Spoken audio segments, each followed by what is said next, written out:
ஸ்ரீமதே ராமானுஜாய நமஹ. யோ நித்யம் அச்சுத பதாம்புஜ யுக்மருக்ம வியாமோகதஸ்ததிதராணி திருநாய மேனே அஸ்மத்குரோர் பகவதோஸ்ய தயைக சிந்தோஹோ ராமானுஜஸ்ய சரணௌ சரணம் பிரபத்யே. யத்பதாம்போர்ஹத்யான வித்வஸ்தா சேஷகல்மஷः வஸ்துதாம் உபயாதோஹம் யாமுனேயம் நமாமிதம். சேயன் அணியன் சிறியன் மிகப் பெரியன் ஆயன் துவரைக்கோனாய் நின்ன மாயன் அந்நோதிய வாக்கதனைக் கல்லார் உலகத்தில் ஏதிலராம் மெய்ஞானமில். திருமழிசையாழ்வார் தம்முடைய நான்முகன் திருவந்தாதி என்னும் திவ்ய பிரபந்தத்திலே கண்ணனெம்பெருமானுடைய பெருமையை தெரிவிக்கிறார். வெம்பெருமான் நமக்காக உபதேசித்த வாக்கு மாயன் அன்றோதிய வாக்கு. மாயன்னு சொன்னால் மிகவும் ஆச்சரியமானவன், ஆச்சரியமான கல்யாண குணங்களை கொண்டிருப்பவன். எப்படிப்பட்ட ஆச்சரியம்? அதைத்தான் பாசுரத்தினுடைய தொடக்கத்திலே தெரிவிக்கிறார். சேயன் அணியன் சிறியன் மிக பெரியன். சேயன்னு சொன்னால் ரொம்ப தூரக்க இருப்பவன் அர்த்தம். அணியன்னு சொன்னால் மிகவும் நெருக்கத்திலே இருப்பவன் அர்த்தம். சேயன் அணியன் சிறியன் மிக பெரியன். ரொம்ப சின்ன திருமேனியோடு நமக்கு கை கெட்டுமா போலே நம் கைக்கு வசப்பட்டவனாகவும் இருக்கிறான். அப்ப சிறியன் மிக பெரியன், நம்முடைய புத்திக்கும் அப்பாற்பட்டவனாய் இப்படிப்பட்டவன்னு தெரிந்து கொள்ள முடியாதபடி பல பெருமைகளோடு திகழ்பவன் வெம்பெருமான். அப்ப இதுதானே ஆச்சரியம். ஒருத்தரை இந்த உலகத்துல சொல்ல வேண்டும்னு சொன்னால் சிறியவன்னு சொல்லலாம் அல்லது பெரியவன்னு சொல்லலாம். ஒருவனே சிறியவனாகவும் இருக்கிறான் பெரியவனாகவும் இருக்கிறான் இந்த உலகத்துல சொல்ல முடியாது. ஒருத்தர் அருகே இருக்கலாம் அல்லது தூரக்க இருக்கலாம். ஆனா ஒருவனே அருகேயும் இருக்கிறான் தூரவும் இருக்கிறான் தூர நிற்கிறான் என்று எப்படி கூற முடியும்? ஆனால் எம்பெருமானானவன் சேயனாகவும் இருக்கிறான், அணியனாகவும் இருக்கிறான், சிறியனாகவும் இருக்கிறான், மிக பெரியனாகவும் இருக்கிறான். ஆயன் துவரைக்கோனாய் நின்ற மாயன். ஆயன்னு சொன்னால் ஆய்குலத்திலே அவதரித்தவன். ஆடு மாடு பசுமாடு கன்றுகளை மேய்த்து அதோடு விளையாடி உறவாடுபவன். அப்ப இடைக்குலத்தில இருப்பவனாக இருப்பவன்.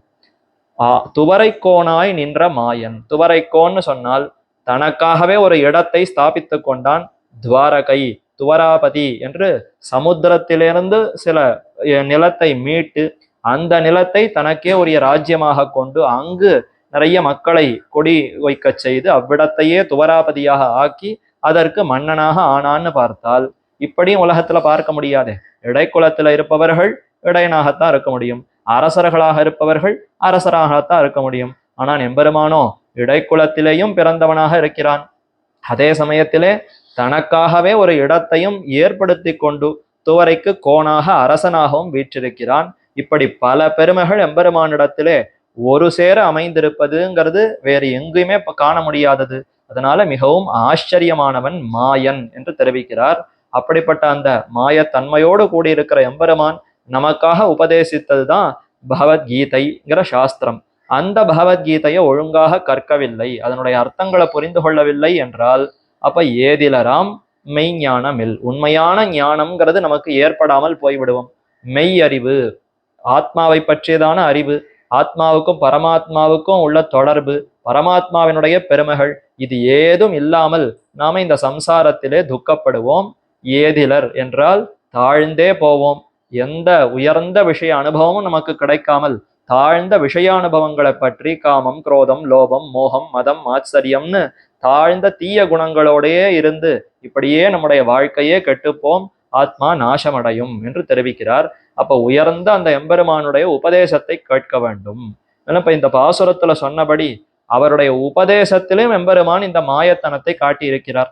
அர்ஜுனனுக்கு கையாளாக ஒரு சாரதியாக பார்த்த சாரதியாக இருக்கக்கூடிய எம்பெருமான் திடீரென்று தன்னுடைய பரத்வம் எப்படிப்பட்டவன், தான் எவ்வளவு பெரு மேன்மை கொண்டிருப்பவன், அகில ஜெகத்தையும் எப்படி நியமிப்பவன் என்பதை விஸ்வரூபத்திலே அர்ஜுனனுக்கு காட்டி கொடுத்தான்னு சொன்னால் இப்பொழுதுதான் அர்ஜுனனுக்கு முன்னாடி சாரதியாக வீற்றிருக்கக்கூடிய மிகவும் சிறியவனாகவும் அணியனாகவும் இருந்தான். அதே சமயத்திலே பிரம்ம ருத்ரர்களாலும் அடையக்கூடாததாய் பார்க்க முடியாததாய் உயர்ந்த அந்த பராத்பரமான பரத்வத்தோடு கூடியதான அந்த உருவத்தை அந்த ரூபத்தை எம்பெருமான் அர்ஜுனனுக்கு காட்டி கொடுத்தான்னு பார்த்தால் அப்ப யாராலும் அடைய முடியாதவனாய் சேயனாகவும் மிக பெரியனாகவும் எம்பெருமான் இருக்கிறான் என்பதை தன்னுடைய பகவத்கீதையிலும் 11ஆம் அத்தியாயத்திலே அற்புதமாக காட்டி கொடுத்தான். அந்த அர்த்தங்களைத்தான் கடந்த உபன்யாசத்திலே நாம் அனுபவித்தோம். அந்த விஸ்வரூபத்துல எம்பெருமான் இன்னும் பல ஆச்சரியங்களை எல்லாம் காட்டினான். அதை சற்று விளக்கமாக பார்த்துவிட்டு மேற்கொண்டு 12ஆம் அத்தியாயத்தினுடைய சாரம் என்ன என்பதை பார்க்கலாம். அந்த விஸ்வரூபத்தில எம்பெருமான் இனி இந்த பாரத யுத்தம் நடக்க போகிறதே, அதுல இருக்கக்கூடிய அத்தனை அந்த தீயவர்கள் அத்தனை பேரையும் நானே கொன்று ஒழிக்கப் போகிறேன்னு தெரிவிக்கிறார். அதைத்தான் அழகா ஸ்லோகத்துல வெளிப்படுத்துகிறார். அமீச்சத்வா சர்வே திருதராஷ்டிரஸ்ய புத்திராஹா சர்வைஹி சஹைவாவ நிபா சர்வைஹி சஹ அவனிபால சங்கைஹி பீஷ்மோ துரோண சூதபுத்திர சூதபுத்திரஸ்தா அசௌ சஹ அஸ்மதீயைரபி யோதமுக்கியைஹி வக்த்ராணி தே த்வரமானா விஷந்தி தம்ஷ்ட்ராகராளானி மயானகானி கேச்சித் விலக்ரா தசனாந்தரேஷு சந்திருஷ்யந்தே சூனிதைர் உத்தமாங்கைஹி என்று. இதோ இந்த பாரத யுத்தத்திலே ஒருத்தருக்கு ஒருத்தர் யுத்தமிட வேண்டும், ராஜ்யத்தை பெற வேண்டும்னு பலரும் கூடியிருக்கிறார்களே.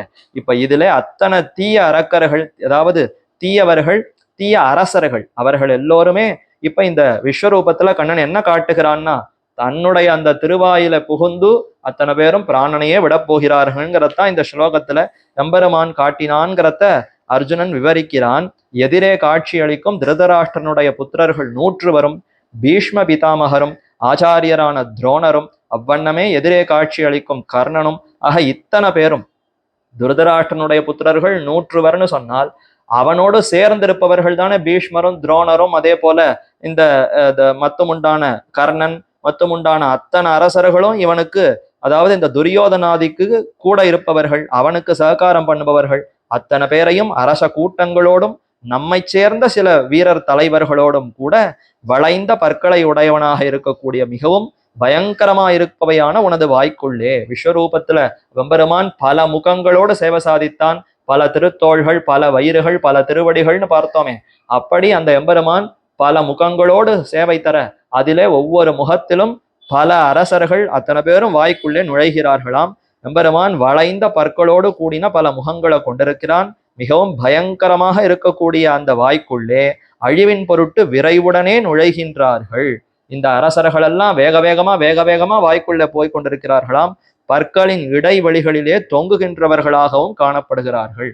சிலரெல்லாம் அந்த கோரமான பற்களுக்கு இடையே அப்படியே துண்டித்து போய் தலை ஒரு பக்கம் போய் உடல் ஒரு பக்கமாக அதுல சின்ன பின்னமாக மாட்டிக்கொண்டு கஷ்டப்படுவதையும் இந்த பெரிய விஸ்வரூப தரிசனத்திலே இந்த அர்ஜுனன் கண்டான். அப்ப இதற்கு பின்னாடி இந்த யுத்தத்தினுடைய முடிவில இத்தனை பேரையும் யார் அழிக்க போகிறார்னு சொன்னால், அதை எம்பெருமான் விஸ்வரூபத்துல நான் தான் இந்த யுத்தத்தையே நடத்துகிறேன், யுத்தத்தில எனக்கு எதிராக வரக்கூடிய அத்தனை பேரையும் தாமே கொன்றொழிக்கிறேன் என்பதை இதன் மூலமாக வெளிப்படுத்துகிறார்.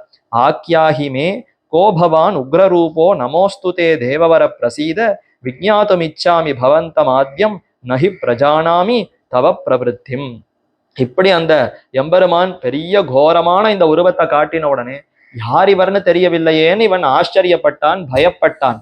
இவ்வளவு காலம் கண்ணன் தான் புரிந்து கொண்டிருந்தவன் திடீரென்று இப்படி ஆச்சரியமான ஒரு பேருருவத்தை கண்டு மிகுந்த ஆச்சரியத்துக்கு உள்ளாகி அதே சமயத்துல பயமும் ஏற்பட்டது. இத்தனை அரக்கர்களையும் இப்படி எம்பெருமான் முடிக்கிறான்னு சொன்னால், இவன் தான் இத்தனை நேரத்துக்கு முன்னாடி கொண்டாடினான், நீ தான் விஷ்ணு, நீ தான் ஜகத்துக்கே சுவாமி, உன்னிடத்துல இருந்தா ஜகத்தெல்லாம் படைக்கப்படுகிறது, எல்லாத்தையும் தெரிந்து கொண்டிருந்தாலும் திடீரென்று அந்த இவ்வளவு பெரிய அந்த பராக்கிரமம் அந்த உருவத்தை பார்த்த உடனே என்ன என்றே தெரியாமல் பிதற்றி மயங்கி போய் இப்போ எம்பெருமானிடத்திலேயே கேட்கிறான், தேவபர, தேவர்களுக்கெல்லாம் சிறந்தவனே, உக்ரரூபகா பவான், மிகவும் கடுமையான உருவத்தையுடைய தேவரீர் என்ன செய்ய விரும்புகிறீர்? நீர் என்ன செய்ய வேண்டும் என்பதற்காக இவ்வளவு பெரிய உருவத்தை எடுத்துக்கொண்டு இத்தனை உக்ரத்தோடு இத்தனை பேரையும் உன்னுடைய திருவாய்க்குள்ளேயே நீ எடுத்துக்கொண்டு கொண்டிருக்கிறாயே, இதற்கு என்ன காரணம்?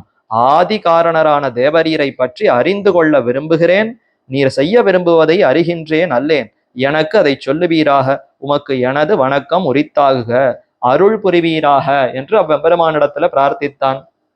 என்ன செய்ய போகிறாருங்கிறதே ஒன்றும் புரியவில்லையே, அடியேனதோ இந்த ஜெகத்தையெல்லாம் நியமிக்கக்கூடிய அந்த பெரிய ஸ்வரூபம் ரூபத்தை காட்டுன்னு பிரார்த்தித்தேனே தவிர அதற்கு மேல இந்த யுத்தமே முடிந்து அதுல எல்லாரும் பெருமானுடைய திருவாய்க்குள்ள போகிறா போல இவ்வளவு பெரிய காட்சி எம்பெருமான் காட்டுகிறான்னு சொன்னால் பெருமானுடைய சங்கல்பம் என்ன என்றே புரியவில்லையே. என்ன செய்வதற்காக இப்படி பேருருவத்தை எடுத்து கொண்டிருக்கிறீர்? உம்முடைய சங்கல்பம் என்ன, அதை என்ன என்று என்னால புரிந்து கொள்ள முடியவில்லையே.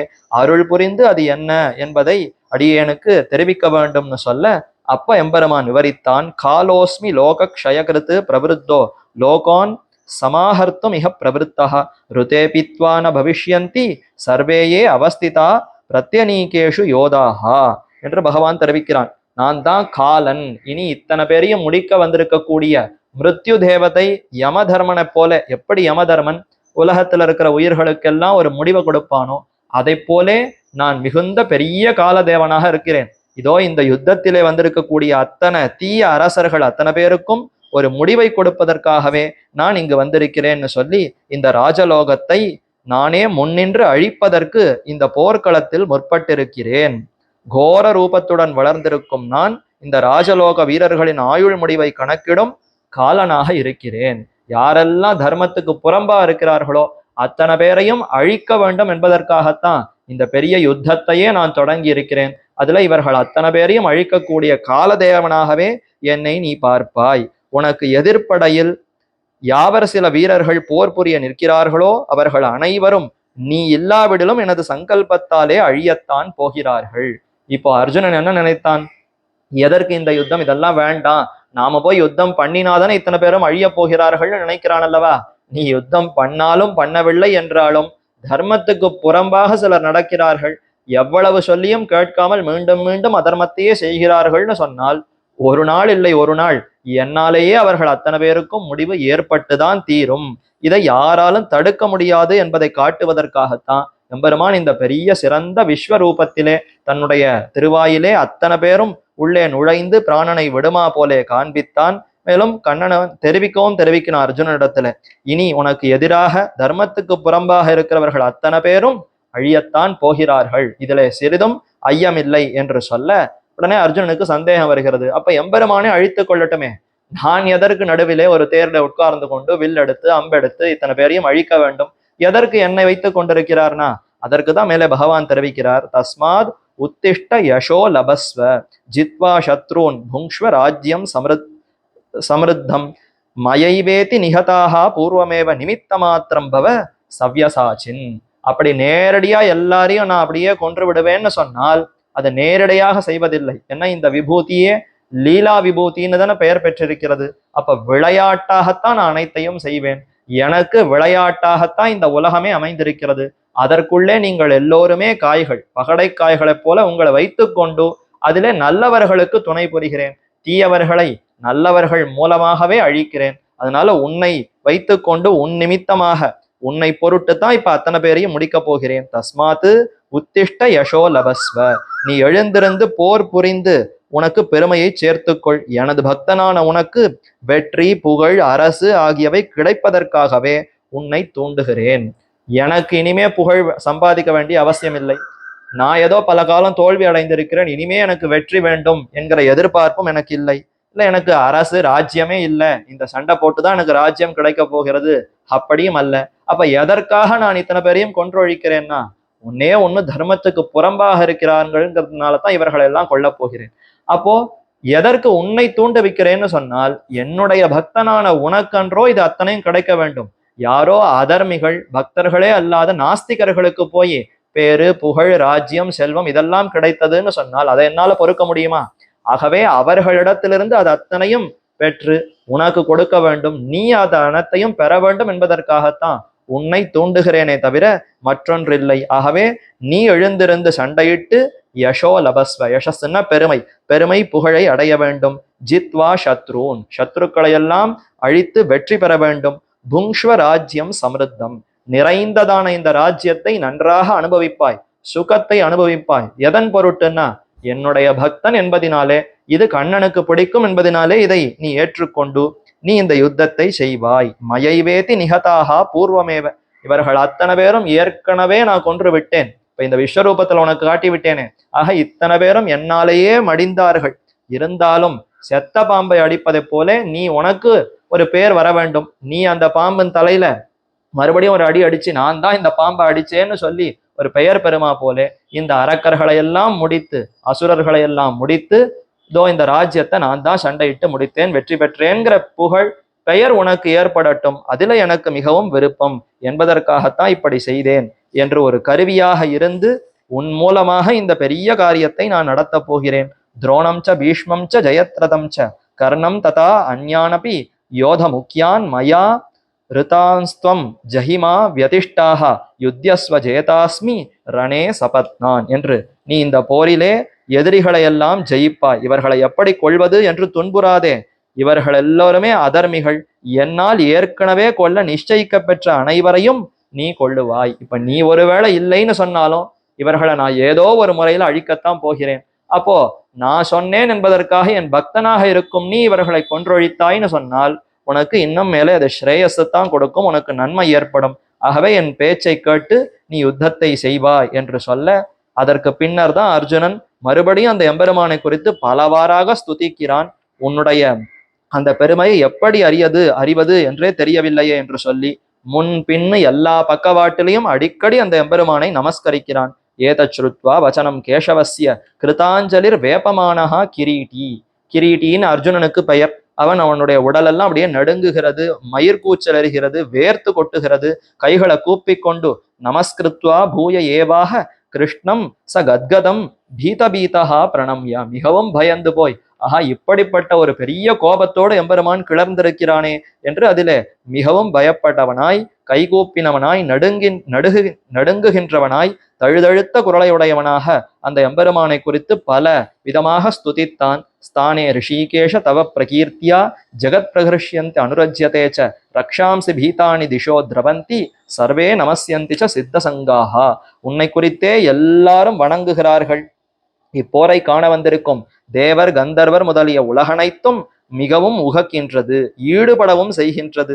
அரக்கர்கள் எல்லாம் பயந்தவர்களாய் எல்லா திக்குகளிலும் ஓடுகிறார்கள். சித்தர் கூட்டங்கள் அனைவரும் வணங்கவும் செய்கின்றார்கள் என்று எம்பெருமானுடைய இந்த உயர்ந்த விஸ்வரூபத்தை பார்த்தால் அடியார்களுக்கெல்லாம் ஆனந்தம் ஏற்படுகிறது. பல தேவகணங்கள் அத்தனை பேரும் பூமாறி பொழிந்து கைகளை கூப்பி பணிகிறார்கள். அதே சமயத்துல அரக்கர் கூட்டங்கள், அசுரர்கள், தீயவர்கள் அத்தனை பேரும் பயந்து எந்த திக்குல போய் ஒளிந்து கொள்ளலாம் என்று தெரியாமல் தவிக்கிறார்கள். இப்படி உன்னுடைய அந்த பேருருவம் அமைந்திருக்கிறதுன்னு சொல்லி பல ஸ்லோகங்கள்ல எம்பெருமானை குறித்து இப்படி ஸ்துதித்தான். ஸ்துதித்த பிற்பாடுதான் எம்பெருமான், அதாவது ஸ்துதித்த பிற்பாடு அர்ஜுனனுக்கு மீண்டும் எம்பெருமானிடத்தில இந்த ரூபம் போரும், உன்னிடத்துல அடியேன் அபச்சாரப்பட்டு விட்டேன், அதற்கு மன்னிப்பு கேட்கிறேன்னு சொல்லி சகேதி மத்வா பிரசவம் எதுக்தம் ஹே கிருஷ்ண ஹே யாதவ ஹே சகேதி அஜானனா மகிமானம் தவேமம் மயா பிரமாதாத் பிரணயேத வாபி. தெரியாமல் உன்னை பத்தின அந்த பெருமையெல்லாம் உணராமல் உன்னிடத்துல என்னுடைய தோழன், என்னுடைய உறவினன் என்று நினைத்து பலவிதமாக அபச்சாரப்பட்டு விட்டேன். பலர் முன்னிலையிலும் உன்னை அவமானப்படுத்தி இருக்கிறேன். இதற்கெல்லாம் இப்பொழுது மன்னிப்பு கேட்கிறேன்னு சொல்லி மீண்டும் எம்பெருமானை ஸ்துதித்து அந்த சதுர்புஜேன மறுபடியும் நீர் எப்படி இதற்கு முன்னாடி எனக்கு உற்ற தோழனாக என்னுடைய கண்ணனாக நீ எப்படி சேவை சாதித்தாயோ அதே போல நாள்தோளமுதாக சேவை சாதிக்க வேண்டும் என்று கேட்க, எம்பெருமானும் 4 தோள்களை உடையவனாய் அந்த கண்ணன் எம்பெருமான் அர்ஜுனனுக்கு சேவை சாதித்தான். அதை பார்த்து அர்ஜுனனும் சமாதானம் அடைந்தான்.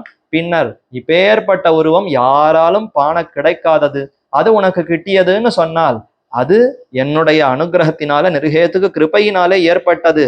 இதை பெற வேண்டும்னு சொன்னால் யாது வழின்னா அது நிறைய வேதங்களை அத்தியனம் செய்தாலும் முடியாது, நிறைய தானங்களை செய்தாலும் இத்தை அறிய முடியாது, நிறைய ஹோமங்களை செய்து பலருக்கும் பல தர்ம காரியங்களை செய்தாலும் தங்களுடைய முயற்சி எத்தனாலையும் இப்படிப்பட்ட இந்த ஞானத்தை பெறவே முடியாது. பக்தியாது அனன்யா சக்கியா அகமேவம் விதோர்ஜுன ஞாத்தும் திரஷ்டும் ச தத்வேன பிரவேஷ்டுஞ்ச பரந்தப என்று பக்தி ஒன்றினாலேயே இந்த சிறந்த ஞானத்தை அடைய முடியும். என்னை பற்றி நன்கு அறிந்து என்னை கண்டு அனுபவித்தல்ங்கிறது பக்தி ஒன்றினால்தான் ஏற்படும் என்று சொல்லி முடித்தார். பக்தி யோகம் ஒன்றுதான்.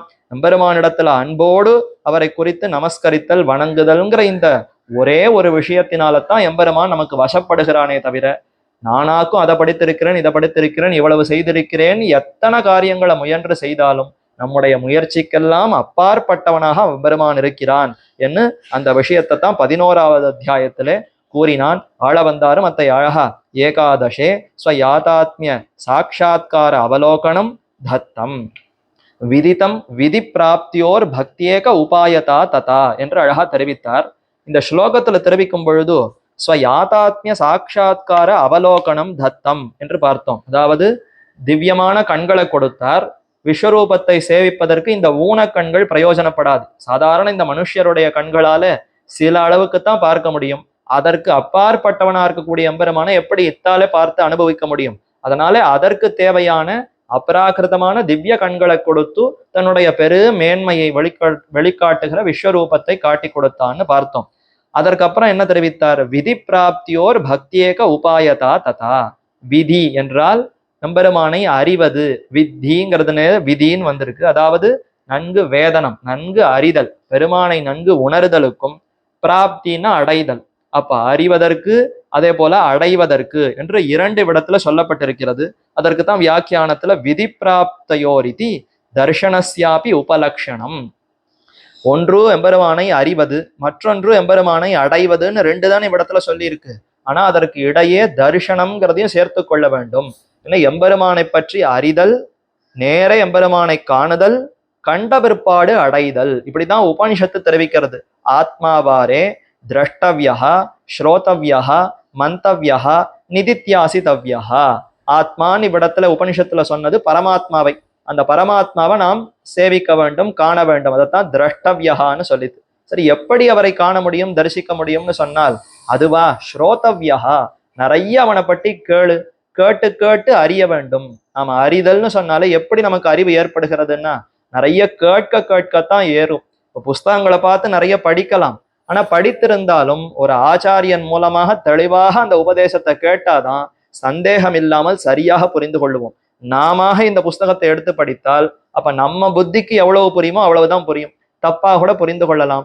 ஆனா ஏற்கனவேயே ஒரு ஆச்சாரியர் இன்னொரு அவருடைய ஆச்சாரியரிடத்திலிருந்து கேட்டு பெற்றிருந்தார்னு சொன்னால் அப்ப சந்தேகங்களுக்கு இடமில்லாமல் தன்னுடைய முயற்சியினாலும் தன்னுடைய புத்தியினாலும் அதை புரிந்து கொள்ளாமல் சரியான அர்த்தத்தை சரியான ஒரு பெரியவரிடத்திலிருந்து அவர் பெற்றிருப்பார் அல்லவா? அப்ப அந்த அர்த்தத்தை அவர் நமக்கு உபதேசிக்கிறார்னு சொன்னால் இந்த மாதிரியான குற்றங்கள் ஏதும் இருக்காது. அப்ப அறிதல்னு சொன்னாலே அதை கேட்டு உணர்தல் என்ற பொருள்ல தான் பெரியோர்கள் தெரிவிக்கிறார்கள். அப்ப நிறைய கேட்க கேட்க நமக்கு அறிவு வளர்கிறது. அதைத்தான் உபனிஷத்து ஸ்ரோதவ்யான்னு தெரிவித்தது. அதை இவ்விடத்துல விதின்னு தெரிவிக்கிறார்.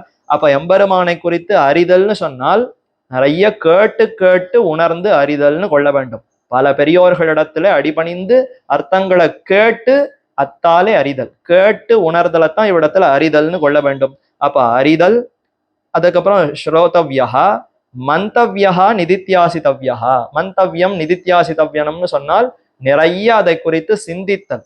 பல தடவை அந்த அர்த்தங்களை சிந்தித்து கொண்டே இருக்க வேண்டும். எம்பெருமான குறித்து அறிந்து கொண்டோம், அவருடைய பெருமைகளை புரிந்து கொண்டோம்னு சொன்னால் அவரின்றி எனக்கு ஒன்றுமே இல்லையே, அப்படிப்பட்ட பரமாத்மாவை என்னோ நான் தினமுமே நினைக்க வேண்டும்னு இடைவிடாமல் அவரை குறித்து சிந்தித்தல் தான் மனனம், நிதித்தியாசிதவ்யனம் என்று வேதம் தெரிவித்தது. அப்ப அறிதல், இடைவிடாது தியானித்தல், அதனுடைய பயனாக திரஷ்டவ்யா. இடைவிடாமல் ஒரு விஷயத்தை சிந்திக்கிறோம்னு சொன்னால் அப்ப மனசு அதையே குறித்து சிந்திக்க சிந்திக்க சிந்திக்க இறுதியில என்னாகும் தெரியுமா? அந்த பொருளே கண்ணுக்கு முன்னாடி இருக்கிற போலே ஒரு சமான அந்த சாட்சா்காரம் ஏற்படும். மானச சாட்சா்காரம் என்று தெரிவிப்பார்கள். மனதாலேயே அந்த பொருள் என்னோடையே எப்பொழுதும் இருக்கிறதுங்கிற மாதிரியான ஒரு உணர்வு நமக்கு ஏற்படும். அதை தெளிவாக நாம் உணரலாம். அதைத்தான் காண்கை என்று கொள்ள வேண்டும். அப்ப அறிதல், அடுத்து காண்கை. சரி, இப்படி கண்டு விட்டால் இப்பேற்பட்ட உயர்ந்த அந்த பரமாத்மாவை கண்ட பிற்பாடு இனி மற்றொன்றுக்கு என் மனசு போகுமா? இவரை அடைந்தே தீருவது. இந்த பிறவி, இதை அடுத்த பிறவி இல்லாமல் இந்த பிறவியை முடித்து கொண்டு இத்தோடு அந்த எம்பெருமானை அடைந்து அவரை விட்டு நீங்காமல் எப்பொழுதும் அந்த அனுபவத்திலேயே இருக்க வேண்டும் என்று அடைதல். அப்ப மூன்றாக இருக்கிறது அல்லவா? அறிதல், அடுத்து காணுதல், அடுத்து அடைதல். இப்ப இந்த ஸ்லோகத்துல விதி பிராப்தையோர் பக்தியேக உபாயத்தான்னு தெரிவிக்கிறார். விதினா அறிவதற்கு பக்தி உபாயம், அடைவதற்கு பக்தி உபாயம்னு தெரிவித்தாரே. அப்ப தரிசனம், காண்கைக்கு எது உபாயம்? அது நம்முடைய முயற்சியால காண முடியுமான்னு கேட்டால் அதற்கும் பக்தி தான், எம்பெருமானுடைய அனுகிரகம் தான். இவ்விடத்துல பக்தின்னு சொன்னால் நாம எம்பெருமானிடத்துல வைக்கக்கூடிய அன்பு, அதற்கு எம்பெருமான் நம்மிடத்துல காட்டக்கூடிய அளவு கடந்த அன்பு, இரண்டையுமே அர்த்தமாக கொள்ள வேண்டும். நாம் எம்பெருமானிடத்துல எவ்வளவு பக்தி செலுத்துகிறோமோ அதை விட எம்பெருமான் நம்மிடத்துல மிகுந்த அன்பை செலுத்துகிறான். அதனாலே தாமே தம்முடைய கருணையினாலே தம்மை பற்றி நமக்கு உபதேசிக்கிறான், தம்மையே நமக்கு காட்டி கொடுக்கிறான், இறுதியில தன்னிடத்திலேயே நம்மை சேர்த்து கொள்ளுகிறான் என்று இந்த ஸ்லோகத்துல இதை காட்டினார். ஆனால் இதுல என்ன சந்தேகம்னா, இப்ப விஸ்வரூபத்தை காட்டினார், அதை அர்ஜுனன் ஸ்தோத்திரம் செய்தான்ங்கிற அந்த விஷயத்தையே இந்த அத்தியாயத்தினுடைய சாரத்துல கூறவே இல்லையே. கண்களை கொடுத்தார், அடுத்து பக்தி தான் எம்பெருமானை அறிதற்கும் அடைவதற்கும் காண்பதற்கும் உபாயம்னு தெரிவித்தார்னு அந்த 2 விஷயங்களை மட்டும்தானே ஆள வந்தார் தெரிவிக்கிறார். ஆனா பல ஸ்லோகங்கள் இந்த அத்தியாயத்துல என்ன அமைந்திருக்கிறதுனா, விஸ்வரூபம் எப்படி எம்பெருமான் காட்டினான், அதை எப்படி சஞ்சயன் அனுபவித்தான், எப்படி அர்ஜுனன் அனுபவித்தான், எப்படி ஸ்தோத்திரம் செய்தான், எப்படி பயந்து நடுங்கினான், பின்னர் எப்படி எம்பெருமான் சமாதானப்படுத்தினான், இதுவன்னோ 20-30 ஸ்லோகங்கள்ல இந்த அத்தியாயத்துல அமைந்திருக்கிறது. அந்த விஷயத்தை பத்தி ஆள வந்தார் ஒண்ணுமே காட்டவே இல்லையே. கண்களை கொடுத்தார்னு ஒரு விஷயம் சொன்னார், அடுத்து எம்பெருமானை அறிவதற்கோ அடைவதற்கோ காண்பதற்கோ பக்தி தான் உபாயம்னு சொன்னார், அதுதான் இந்த அத்தியாயத்தினுடைய சாரம்னு காட்டுகிறாரேன்னு சொன்னால், ஆமா இதுதான் இந்த அத்தியாயத்தினுடைய சாரம். விஸ்வரூபத்தை காட்டினார்னு சொன்னாலும் அந்த விஸ்வரூபம்ங்கிறது தனித்தாக இப்போ அர்ஜுனனுக்காக புதியதாக எடுத்த ஒரு உருவமானு கேட்டால் இல்லையே. எப்பொழுதுமே இந்த உருவம்ங்கிறது எம்பெருமானிடத்துல இருந்து கொண்டுதான் இருக்கிறது. அவர் ஒரே சமயத்திலே இங்கு கண்ணனாகவும் இருக்கலாம், மற்றொரு இடத்துல ராமனாகவும் இருக்கலாம், அதே சமயத்துல வைகுந்தத்துல பரமபதநாதனாகவும் இருக்கலாம், அதே சமயத்துல திருப்பார்கடல்ல சைனிப்பானாகவும் இருக்கலாம். அவர் ஏதோ ஒரு இடத்துலதான் இருப்பாருங்கிறதே கிடையாது. அப்போ அவதார தசையில இங்க கண்ணனாக இருக்கிற அதே சமயத்திலே இந்த முழு ஜகத்தையும் தனக்கு திருமேனியாக கொண்டிருப்பதுங்கிறது எல்லா காலத்திலும் எப்பொழுதும் எங்கும் இருக்கக்கூடிய அந்த உருவம் தான். அதை நாம் உணர வேண்டும் என்றால் திவ்யமான கண்களை கொண்டுதான் உணர முடியுமே தவிர சாதாரண இந்த ஊனக்கண்களுக்கோ நம்முடைய தாழ்ந்த அறிவுக்கோ அது எட்டவே எட்டாது. சிறந்த ஞானிகளுக்கு வேண்டுமானால் ஓஹோ இப்பேற்பட்ட பரமாத்மா எங்கும் நீக்கமர வியாபித்து நிற்கிறார், அனைத்தையும் தாங்குகிறாருங்கிறத சற்று நேரம், சற்று காலம், சற்று ஆண்டுகள் கூட அவர்களால சிந்திக்க முடியும். ஆனா நம்மால அந்த உருவத்தை சிந்திக்க முடியாதே. அதனாலதான் எம்பெருமான் திவ்யமான கண்களை கொடுத்து காட்டினான். அதுதான் இங்க ரொம்ப முக்கியமான விஷயம். எம்பெருமான் இந்த உருவத்தை எடுத்து சேவை சாதித்தான்னு சொன்னால் இது ஏதோ புதிதாக அர்ஜுனனுக்காக இன்று பெரிய விஸ்வரூபத்தை எடுத்து காட்டிட்டு மீண்டும் அதை மறைத்து கொண்டான் என்று அப்படி அர்த்தம் கொள்ளக்கூடாது. என்றென்றைக்கும் இருக்கக்கூடிய அந்த உருவத்தை சற்று நேரம் இந்த அர்ஜுனன் அனுபவிக்க வேண்டும் என்பதற்காக அவனுக்கு காட்டினானே தவிர புதிதாக இவர் ஏதோ ஒரு அவதாரம் போல அதை எடுத்து கொள்ளவில்லை. அதனால அது எப்பொழுதும் இருக்கக்கூடிய ஒரு ரூபம் தானே. அந்த விஷயத்தை அர்ஜுனனுக்கு காட்டினான்னு சொல்வதை விட எப்படி காட்டினான், தன்னுடைய கருணையினாலே திவ்யமான கண்களை கொடுத்து காட்டினானே தவிர அர்ஜுனன் எங்கேயானும் தன்னுடைய கண்ணை வைத்து பார்க்க முடியுமா? அவனுடைய முயற்சியினால ஏதேனும் நடக்குமா? எதுவுமே நடக்காதே. எல்லாம் எம்பெருமானுடைய கருணையினால என்றோ நடைபெறுகிறது. அப்ப இவருடைய கருணையினால இவரே கண்களை கொடுத்து இவர் காட்டியிருக்கிறார்ங்கிறதுனால அந்த விஷயத்தை தான் இந்த அத்தியாயத்தினுடைய சாரமாக ஆள வந்தார் தெரிவித்தார். சரி, அதற்கு அப்படி எம்பெருமான் நம்மிடத்துல அன்போடு நடக்க வேண்டும்னா நாம என்ன செய்ய வேண்டும்னா அவரிடத்துல பக்தியோடு இருக்க வேண்டும். அதைத்தான் 2வதா கூறும் பொழுது பக்தியேக உபாயதா, எம்பெருமானிடத்துல மிகுந்த பக்தியை வளர்த்து கொள்ளுவது ஒன்றுதான் இப்படி எம்பெருமானை நம்மிடத்துல அன்போடு இருக்கும்படி செய்வதற்கு வழி என்று அத்தை 11வது அத்தியாயத்தினுடைய சாரம் என்று ஆள வந்தார் தெரிவித்தார். இனி மேற்கொண்டு 12வது அத்தியாயம். இத்தோடு இந்த மத்தியம ஷட்கம் நிறைவு பெறுகிறது. மத்தியம ஷட்கம் 2வது 6 அத்தியாயங்கள் 7, 8, 9, 10, 11, 12. அதுல 12வது அத்தியாயம் பக்தி யோகம்.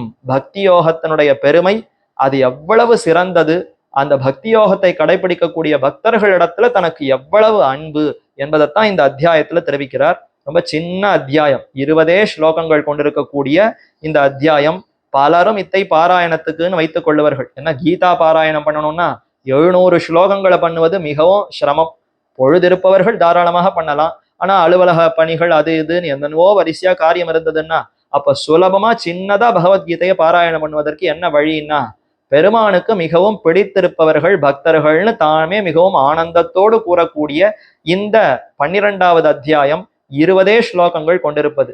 ஏன் இதுல ரொம்ப ஸ்லோகங்களை குறைச்சிட்டார்னா, என்ன சொல்லி என்ன, என்னுடைய பக்தர்கள் தான், அவர்களிடத்துல எனக்கு இருக்கிற அன்பு தான், அதை எவ்வளவு நேரம் வர்ணிச்சாலும் அதை வர்ணித்து முடிக்க முடியாதுன்னு எம்பெருமானுக்கே தெரிந்து விட்டது போலும். அதனால போரும்னு 20 ஸ்லோகங்கள்ல முடித்து விட்டான். அதனால இந்த அத்தியாயத்தை பாராயணம் பண்ணினால் அப்போ கீதை முழுவதுமே பாராயணம் பண்ணதற்கு சமம். ஏன்னா அவருக்கு மிகவும் பிடித்தவன் பக்தன் என்பதை தெரிந்து கொள்வதற்குத்தான் இந்த பகவத்கீதையை வாசிக்கிறோம்.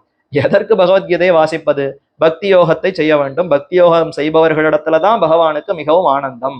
இதுதானே பகவத்கீதையினுடைய சாரம். அதை தெரிந்து கொள்ளுவதற்கு இந்த அத்தியாயமே உறுதுணையாக இருக்கிறது என்றே பெரியோர்கள் தெரிவிக்கிறார்கள். இப்ப அதனுடைய சாரத்தை கீதார்த்த சங்கிரகத்திலே 16வது ஸ்லோகத்துல ஆளவந்தார் தெரிவிக்கிறார். பக்தேஹே ஸ்ரைஷ்டியம் உபாய உக்திஹி அசக்தஸ்ய ஆத்மனிஷ்டதா தத் பிரகாராஸ்துவதி பிரீதிர் பக்தேஹே துவாதச உச்சியதே. துவாதச உச்சியதே இந்த 12வது அத்தியாயத்திலே விளக்கப்படுகிறது, பேசப்படுகிறது. என்னது? பக்தேஹே ஸ்ரைஷ்டியம், பக்தியினுடைய பெரு மேன்மை. மற்ற விஷயங்களை காட்டிலும் ஐஸ்வர்யத்தை குறித்து எம்பெருமானிடத்துல வருபவர்களுக்குன்னு ஒரு பக்தி இருக்கிறதா? ஐஸ்வர்யார்த்திகள் செய்யக்கூடிய பக்தி. அடுத்து கைவல்யார்த்திகள், ஆத்மாவையே அனுபவிக்க வேண்டும்ங்கிற விருப்பத்தோடு எம்பெருமானிடத்துல பக்தி செய்பவர்கள், அவர்களுக்குன்னு ஒரு பக்தி இருக்கா? அந்த இரண்டையும் காட்டிலும் இப்போ எம்பெருமானை அடைய வேண்டும்ங்கிற விருப்பத்தோடையே எம்பெருமானிடத்துல பக்தி செய்கிறார்களே பகவத் சரணார்த்திகள், பகவானுடைய சரணம் தான் வேண்டும்னு விருப்பத்தோடு எம்பெருமானிடத்துல பக்தி செய்பவர்கள். பக்தேஹே சிரைஷ்டியம், அப்படிப்பட்ட அந்த பக்தி இருக்கிறதே அதற்குத்தான் மிகுந்த பெருமை இருக்கிறது. மற்ற விஷயங்களிடத்துல விருப்பத்தோடு எம்பெருமானிடத்துல அன்பு செய்வதை காட்டிலும் எம்பெருமானிடத்திலேயே விருப்பம் என்று கொண்டு எம்பெருமானிடத்துல அன்பு செய்வது இருக்கிறதே, பக்தி இருக்கிறதே, அது மிகவும் சிறப்பானதுங்கிறத கண்ணன் இந்த அத்தியாயத்துல விளக்குகிறார். பக்தேஹே சிரைஷ்டியம் உபாய உக்திஹி, அந்த பக்தி தான் உபாயம். இப்ப இதற்கு முன் அத்தியாயத்துல கடைசி ஒரு ஸ்லோகத்துல அதை நன்கு திருடமாக தெரிவித்தார். அனன்யா பக்திஹி, என் ஒருவனை தவிர வேறு எங்கும் செல்லாததான, வேறு எங்கும் விருப்பம் இல்லாததான பக்தியினாலேயே என்னை அடைய முடியும்னு சொன்னாரே, அதை இந்த அத்தியாயத்துல மீண்டும் விவரிக்கிறார். ஏன் அப்படி என்றால் அந்த ஒன்றுதான் உபாயம், அதனால மட்டும்தான் நான் வசப்படுகிறேனே தவிர மற்ற எதனாலையும் நான் வசப்படுவதில்லைங்கிறத இந்த அத்தியாயத்துல மீண்டும் ஒரு தடவை நன்கு திருடமாக தெரிவிக்கிறார். அப்ப உபாய உக்திஹி, பக்தி ஒன்றுதான் உபாயம் என்று அத்தை சொல்லி, அசக்தஸ்ய ஆத்மனிஷ்டதா, சரி அப்படிப்பட்ட சிறந்த பக்தி எம்பெருமானையே அடைய வேண்டும்ங்கிற விருப்பத்தோடு எம்பெருமானிடத்துல பக்தி எனக்கு ஏற்படவில்லை, அதை செய்வதற்கு எனக்கு முடியவில்லை, அந்த அளவுக்கு அறிவில்லைன்னு சொன்னால் அப்ப அசக்தன், அதற்கு சக்தி இல்லாதவன், ஆத்மனிஷ்டதா, அவனுக்கு சரி அடுத்து கீழே இருக்கிற நிலை என்னன்னா ஆத்மாவை அடைதல்ங்கிற நிலை அல்லவா, பரமாத்மாவை அடைதல், அதுதான் உயர்ந்த நிலை. அதற்கு கீழ்பட்டிருப்பது என்ன? ஆத்மா. அதுக்கும் கீழ்பட்டிருப்பதுதான் அச்சித்து, ஐஸ்வர்யம், இந்த உலகத்து இன்பங்கள். இந்த உலகத்து இன்பங்கள் எல்லாம் தாழ்ந்ததுன்னு இவன் புரிந்து கொண்டு விட்டான். அதே சமயத்துல பரமாத்மாவினுடைய பெருமைகளை எல்லாம் முழுவதுமாக அறிய வேண்டும், அவரைத்தான் அடைய வேண்டும்னு இவன் தெரிந்து கொள்ளவில்லை. அப்ப இடைப்பட்டு நடுவில் இருக்கக்கூடிய நிலை என்னன்னா ஆத்மா தன்னை தானே உணர்ந்து கொள்ளுகை. ஆத்மா எப்படிப்பட்டதுங்கிறத நன்கு அனுபவித்து அதற்கு பின்னர் அங்கிருந்து பரமாத்மாவை அடைவதற்கு ஏதோ ஒரு வாய்ப்பு கிட்டட்டும் என்பதற்காக முதல்ல இடைப்பட்டதான இந்த ஆத்ம அனுபவம், ஆத்மாவை குறித்து சிந்தித்தல்ங்கிற நிலையை இவன் செய்யட்டும் என்று இதுல விதிக்கிறார். சிரைஷ்டியம் உபாய உக்திஹி அசக்தஸ்ய ஆத்மனிஷ்டதா, என்னிடத்துல மனதை செலுத்துவதற்கு மிகவும் கடினம்னு நினைத்தாயானால் உண்மையில அது கடினமே இல்லை. ஆத்மாவினிடத்துல மனசை செலுத்துவது, ஆத்மாவினுடைய பெருமையை சிந்திப்பதுங்கிறதான் கடினம். இருந்தாலும் கண்ணன் இங்க என்ன தெரிவிக்கிறாருன்னா, என் வரைக்கும் என்னிடத்துல மனசு செலுத்துவதற்கு கொஞ்சம் சிரமமாக இருக்கிறதுன்னு சொன்னால், அதற்கு முடியவில்லைன்னு சொன்னால் சரி போனால் போகட்டும்னு பல வழிகளை சொல்லுகிறான். அப்படி சொல்லி இறுதியிலே சரி ஆத்மாவை குறித்து சிந்தித்தல்ங்கிற அதையாவது நீ செய், அதை செய்தாயானால் படிப்படியாக முன்னேறி என்னிடத்துல வந்து சேரலாம் என்பதற்காக அந்த நிலைகளை எல்லாம் கூறினான். அதைத்தான் ஆத்மனிஷ்டதா தத் பிரகாராக அதிப்ரீதிர் பக்தேஹே. தத் பிரகாராகனா சரி அப்படி ஆத்மாவை குறித்து சிந்தித்தல்னு சொன்னால் அதை எப்படி செய்ய வேண்டும்னு சொல்ல, இதோ இப்படி இந்த குணங்களை எல்லாம் வளர்த்துக்கொள், இந்தந்த விதத்திலே நீ பயிற்சி செய்தாய்ன்னு சொன்னால் இந்த அபியாசம், இந்த பயிற்சியினாலேயே ஆத்மாவை உள்ளபடி உணரலாம். அப்ப ஆத்மா பரமாத்மாவுக்கு சொத்து என்பதையும் உணர்ந்து அதிலிருந்து படிப்படியாக என்னிடத்துல பக்தியை வளர்த்து கொள்ளலாம் என்று எம்பெருமான் அந்த பிரகாரம், அந்த விதங்களை எல்லாம் கூறி அதிப்ரீதிர் பக்தேஹே கடைசியில முடிக்கிறச்ச மறுபடியும் பக்தர்களிடத்துலதான் எனக்கு மிகவும் பிரியம் என்று வரிசையா 8-9 ஸ்லோகங்கள்ல இந்த பக்தன் இருக்கிறானே இவன் தான் எனக்கு மிகவும் பிடித்தவன், இவன் தான் எனக்கு மிகவும் பிடித்தவன் என்று அந்த பக்தனுடைய பெருமைகளையே கூறி இந்த அத்தியாயத்தை நிகமிக்கிறான். அப்ப பக்தேஹே சிரைஷ்டியம், பக்தியினுடைய பெருமை என்ன? அந்த பக்தி ஒன்றுதான் உபாயம், உபாய உக்திங்கிற 2வது விஷயம். அந்த பக்தி செய்ய முடியவில்லைன்னு சொன்னால் அவர்கள் என்னென்ன செய்ய வேண்டும்ங்கிற அந்த பிரகாரங்கள், அந்த ஆத்மாவை குறித்து சிந்தித்தல்ங்கிற அந்த நிலையை சொன்னது. அடுத்து அதற்கு வேண்டிய அனுசந்தானங்கள், என்னென்ன பண்புகளை வளர்த்து கொள்ள வேண்டும்னு சொன்ன அந்த விஷயங்கள் தத் பிரகாராக அதிப்ரீத்திர் பக்தேஹே, பக்தனிடத்துல எனக்கு அதிமாத்திரமான அன்பு இருக்கிறது அர்ஜுனா, ஆகவே நீயும் அந்த பக்தனாக ஆக வேண்டும் என்று கூறி இந்த 12வது அத்தியாயத்தை நிகமிக்கிறான். இதற்கு வேதாந்தாச்சாரியர் கீதார்த்த சங்கிரக ரக்ஷை என்று வியாக்கியானத்தை அருளி செய்திருக்கிறார். அதிலே எடுத்து காட்டுகிறார். அத்ரச்ச பாஷ்யம், இவ்விடத்துல கீதா பாஷ்யத்துல எம்பெருமானார் என்ன தெரிவிக்கிறாருங்கிறத மேற்கோளாக எடுத்து விளக்குகிறார். அனந்தரம் ஆத்ம பிராப்தி சாதனபூத ஆத்ம உபாசனாது பக்தி ரூபஸ்ய பகவத் உபாசனஸ்ய ஸ்வசாத்திய நிஷ்பாதனே ஷைக்ரியாத்து. இப்ப பக்தேஹே சிரைஷ்டியம்னு மேல தெரிவித்திருக்கிறாரே, அப்படின்னா என்ன அர்த்தம்?